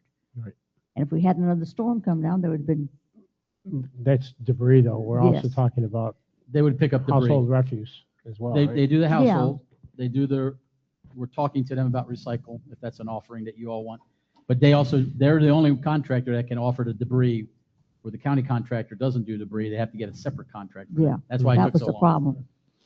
Well, I I'm just fine. need more guidance from y'all at a certain Yeah. time that Yeah, we gotta pull the that's- trigger on. I'm fine That's- with, that's if you the want to reason wait I till was- May, but I just think this is all, I got you, sir. you know, it, Yep. one way or the other. The swales, that's our priority list. This went out to all the residents, and our process now is, if you live on those streets in that order, you'll get a door hanger, we call it, basically a week out, that'll tell you we're in your neighborhood. And over that time period, which is about 3 months of work there, work will be done in the front yard as well as the backyard when it comes to swales to keep our stormwater moving. We just wanted to put some guidance out to our residents because there's been a lot of questions, when they're going to come our way. We are working some special projects in areas that are immediate response, but this is our workload. And that's going to be done in the This next 3 starts, months actually, they started before the last rainy week. season gets here. Yes, ma'am. They started last week on Matanzas, so we're going to continue. Okay. No change. Board meeting is next Tuesday, March 3rd, so just track that, 9 o'clock in the morning. The next what I call special meeting is April 21st is when we do our strategic meeting and receive your budget guidance. So in March, we give out district general manager budget guidance to the departments, and that's fed by you guys a month later saying if there's a specialty focus that you want to give to help number crunch, we do that in April 21st. So that is not a board meeting, it's a separate meeting, Mhm. but that's after our March and our April's meeting. That's our, no change to our proposed, there's been there's been discussion, there's been decision. So good old governor has authorized President's Day to be a state holiday. Not federally recognized, it's the state of Florida's taking on, all in the guise of President Washington, and it's the 250th and got it. So what I have offered to staff is that we have a procedure where we give staff 20 hours of personal time throughout the year. They can go to the DMV, they can do a doctor check, and they're not taking vacation. We offer that. This is the only exception to policy that I've given them because we're going to have state offices closed, county offices closed, some federal agencies closed in Florida, that day they could take 8 hours of their own time, so there's no additional cost to the district, of 8 hours of their time, and it may impact some district operations on February 16th, I believe, just for your knowledge. But that was directed at the state level, trickling on down. So no additional cost to the district. We're not giving them an extra holiday. They're basically using their 8 hours of their comp time that they've already had for the year directed that way. So just so you know. No change in Troon since our last meeting, but it was only a couple weeks. We're doing what we do. And the only thing that's happened since then is I've had a phone call with Troon, a monthly phone call that I do with them to discuss. And this contract comes up when? Well, no, it's a recurring contract. It's just at any time we can cease work and we have 6 months to extract. So you tell me at any time and we're done with it. There was a few points here. Troon gives me a food and beverage recommendation. And that's what we build our model on. That's their input to us. Troon gives us, this is how you should run a restaurant. And that's what we try to use. I'm not satisfied with either of those products, just to be honest with you, because we're kind of in the same bind we're in. Again, I've mentioned this. I'd say, you tell me, but I'd say in about 2 months, I'm going to have 6 months of this stuff. I'm going to compile it in one document. I'm going to say, this is my satisfaction as the general manager on our vendor here, and we'll make a decision at that time. 2 months. Yes, ma'am. I wanted to give 6 months. So that'll be the 6-month period. I wanted to give 6 months to you of tracking them monthly.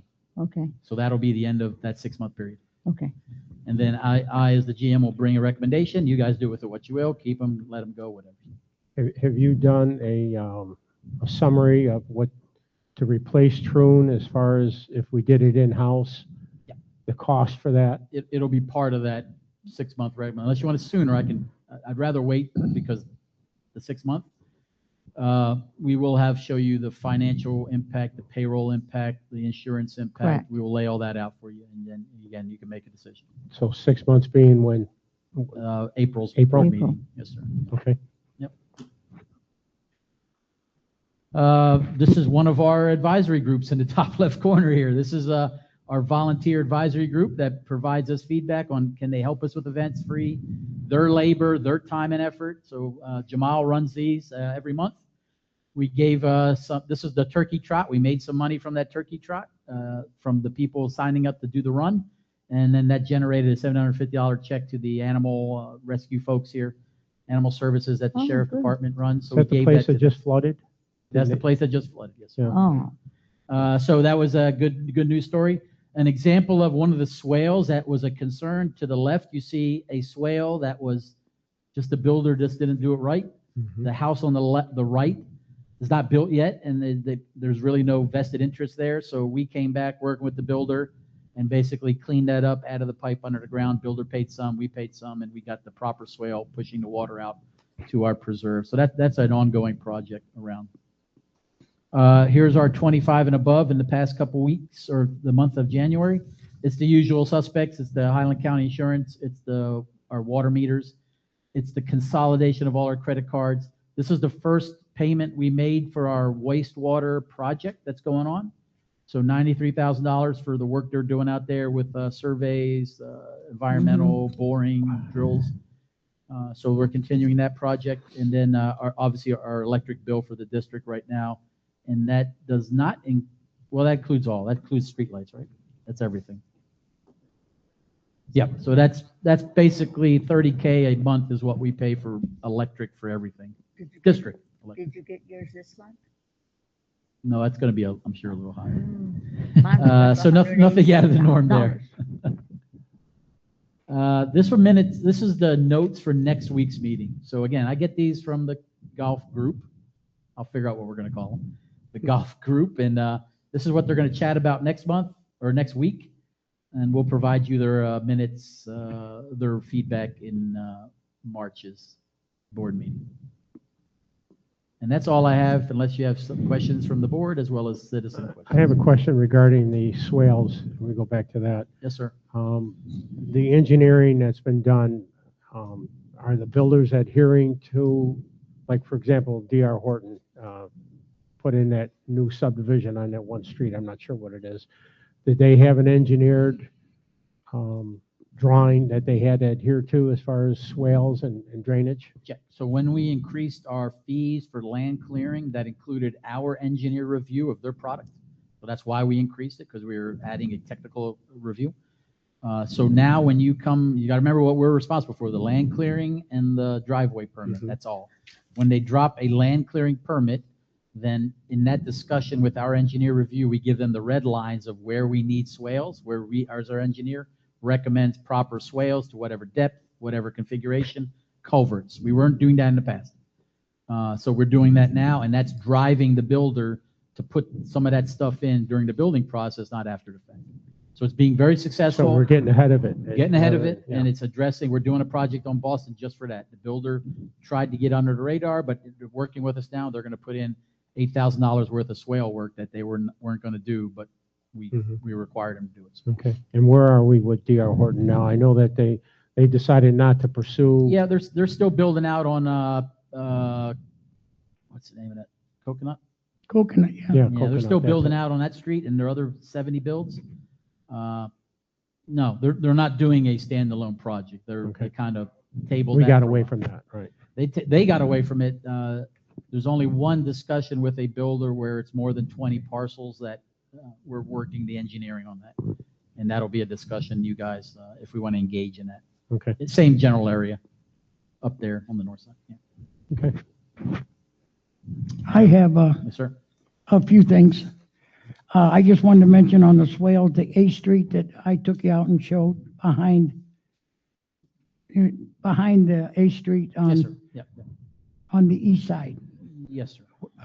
I don't know, has that been in your project? I don't see it on your list. It's not on the list. You're talking the one that abuts our Yes, stormwater off yeah. of Ortega? Right. Yes. So we're doing that as a separate project, so it only affects about 4 houses. Okay, because we have a house being built there. Yes, and sir. Yep. And that one lady, that nice lady, that Yep. No, her we'll- whole backyard floods. So. When we're on I think it's Calatrava or Barbarossa, we're going to address that one too. Okay, But we're okay. not doing the whole street. Okay. The next thing would be the 250-year celebration. Yep. Are you going, I'm kind of, want to know what's more Yes, sir. going on. Could Yep. you, is there a way the board could find out a little more what's going on? So the next citizen feedback group with sponsors is going to be this February 18th. So I would say in March, part of the board meeting will give you the full rundown of what that event looks like with the sponsors that we Okay. have so far. Because So it's we'll just, plan that in March. it's just like the wall. I'm very much in favor of that, but Yes, I sir. want to, I want to have a little more transparency to see No, I got where you. we're spending our money and how much and so on and so forth. We'll do an agenda item in March. Okay. Most And of that is going to be donations though, correct? It's all, yes, yes, ma'am. Yeah, the bulk of that. We budgeted this year 20,000 for Right. that day, but that includes our fireworks. Yeah. We do that every year. Yeah. So we're looking at $50,000 plus in donations, but we'll Right. present it. Yeah, I mean- We'll present it in March. Yep.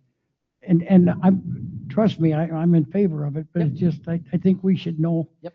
Today I got a call and maybe Supervisor Norton could do that, but maybe you know about it. They said there is a parking spot at the pickleball court for somebody named Eric. Where did that come from? Parking spot. Yeah. Some Alex. Alex. Yeah. Our Or worker. Alec, It's okay. our worker. Alex. Alex. He's an employee for Southern Okay. Lake, yeah. Okay. All right. I will just, find out. I just, there's a sign there. I went up there and looked and it says it's his parking spot. Okay. So and I wondered, that's probably not a good idea, I but got you, sir. I don't know got where it came from. I got it. Yep. Thanks. And- Sure, there's not one for Boz too, or what? Yeah. I wish. No. I was looking right First beside come, it. first serve in parking. Yep. I got you. And my other question is, the job we did on Romano, Yes. Yes. I know at one time it was a $55,000 job. Yep. It come through you, Yep. that's what it was gonna be. And then they did some boring north and south between the houses. And then later on, we got, something from you that said it was gonna be a $33,000 project. And now when I look down through there, they were working and it's finished. And I didn't know if you could, and I don't know if I need 3 supervisors to ask, but I would like to know how that got done without us even knowing about it. Okay. So Romero, we'll Romero. provide the accounting for Romero. There hasn't been that much money spent on Romero. Okay, well, I We'll just, give you an accounting on that. I mean, all I can go is what you give us, and you said it'd Check. be, we gotta do several things, and it was $55,000 a street, if I remember Yes. right. You're right. And then we heard 33,000 on another text from you, and then it's done. And, I approve it, because I would have wanted it done, because they had a problem there Sure. with but again, it got done, I didn't know anything about it. Okay. All right. Accounting Okay. on Romero. I got you. That's all I have. All right.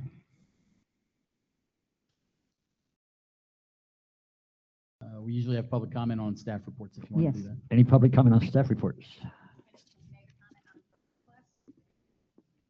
Can't hear you. I'm sorry, ma'am. Stand up, Hunt. We can't hear you.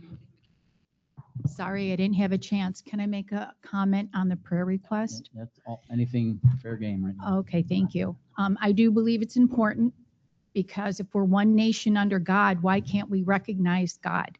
We need to, it's not a government thing, it's a people thing.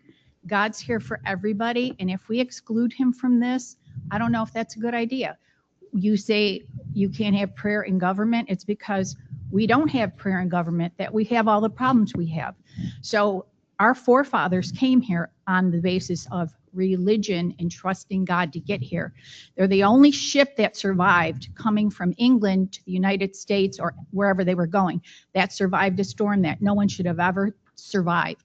God was with them. They acknowledged God. And I feel like just having acknowledgement, we're not going to have a church service or anything like that, but I do believe it's important that we include God for a brief moment, a couple moments. It's not going to hurt anybody. If you don't believe, you don't believe. I believe strongly that God guides us to where we need to be. That's my comment. Thank you. Thank you, Mrs. Caramana. Oh, they did? Okay. Well, I just want I understand completely. Does anyone want to change their vote now? The board approved it. I understand. And I'm sure I'll hear about it. Okay, Bill Musline again, Yes, sir. 4510 Calatrava. Just to bring up the golf thing with the discount, I don't know what we need to do to get that in front of the board or have a board discussion on it. But seeing how the restaurant's losing money and everything, I think is something that needs to be addressed. And I'd prefer the board to have some comment or at least discuss it. Thank you.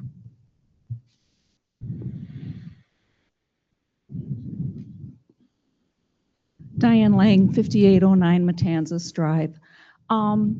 You've done really good tonight. I was in government for 32 years. I attended over thousands of meetings at night with our council. But watching last month's meeting and tonight's meeting, you never asked about the status of the pool. That's a huge project. There's a lot of people watching that. We were told a year ago it was going to be done by April. Then we were told it would be done by October when we all came back. Then we were told it'll be done by this April. I don't know, maybe you're downsizing it and you're just going to put in a kiddie pool? I'm not sure, but it's like nothing is happening. It would be nice to see a timeline and holding that vendor accountable to that project, because there's a lot of facets in that with the fitness center and some of the other things going on. And nobody's asking any questions. A lot of questions about the golf course, which is fine. But what about the pool? That's a big project. There's some ground moving around out there, but not a lot happening. Like I said, 32 years in government, we never saw such a slow project. And we were the fastest growing municipality in the state of Wisconsin. But this has taken a long time. Is it possible to give us a status, boss? Yes, so permits are all in, vendor delayed based on some weather issues with some equipment this week. In the interim, we've got there's stuff going on, there's boring going on, there's electrical lines being run back here that's under the ground that are kind of invisible, I'll call it. So we're running a new electrical feed out to the shed out there, the shelter, that's underground. We've moved the volleyball nets and courts, you got the fencing up. Vendor is supposed to start either by this weekend or into next week, actually pushing dirt on his end, because all our work done as a district. It's still, he's given us a 90-day completion for the pool, and we just closed the new bids on the yoga and gym on Friday. So we'll have that data to bring back to you all for the yoga gym building, and we'll see what those numbers come in at for the yoga and gym. More than likely, just to be fully honest, is that the pool will go in, the pool will be built, be operational, and there'll probably be a 30 to 60-day lag between the yoga and gym, even though we're going to get the foundation done. That'll be built into the pool, but that construction of the yoga gym is going to be a little bit behind because the RFPs were taking more time to come in. So slight delay with weather, but it is on track to the best of our timeline. Got a project manager, mayor, who tracks that every week for us as a district, provides me reports, and I try to provide updates to citizens weekly. Every Friday, the board gets a short update by email to them of if that's a issue on the projects, that and other projects. So it's ongoing. There hasn't been any red lines yet. I'm frustrated too with our builder and timelines. He couldn't really give me a good answer on the weather, but he said the weather. So yeah. Yes. I too have the board has been, we were told last April it was going to start in May, and I don't want to blame anybody, but it's frustrating for the board. And I don't know if you could pick somebody out and say it's your fault, but I think the problem is we were told something and we're way off time. That's the problem. Yeah, and we should. So, and I think Boz will do that, but it's a very frustrating thing for us up here. But almost everything takes a lot of time. So, and you know that. And I'd like to address Bill's thing on the 20%. that the board, does anybody have a A discount? discount? Yeah, the 20% discount. I myself we get it if we use it. I've never used it because I guess we're considered an employee. But I would, I don't like it either.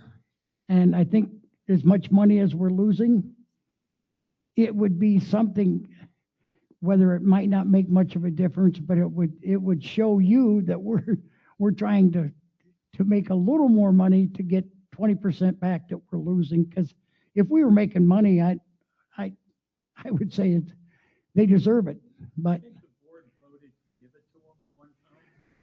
not that I know of. I think that was a policy from either Troon or Boz. I'm not sure where it came from.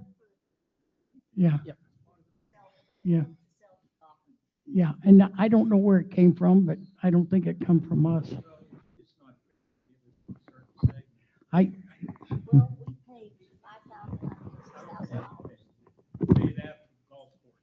And the golf course is not self-sufficient. We're constantly taking money out of the general fund for that golf course. And very few people in the community actually are members of the golf course. Okay?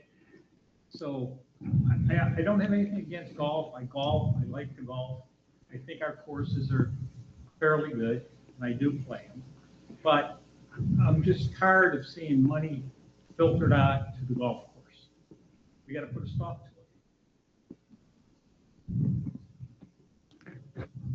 it. You want to treat it like a country club, make it a country club.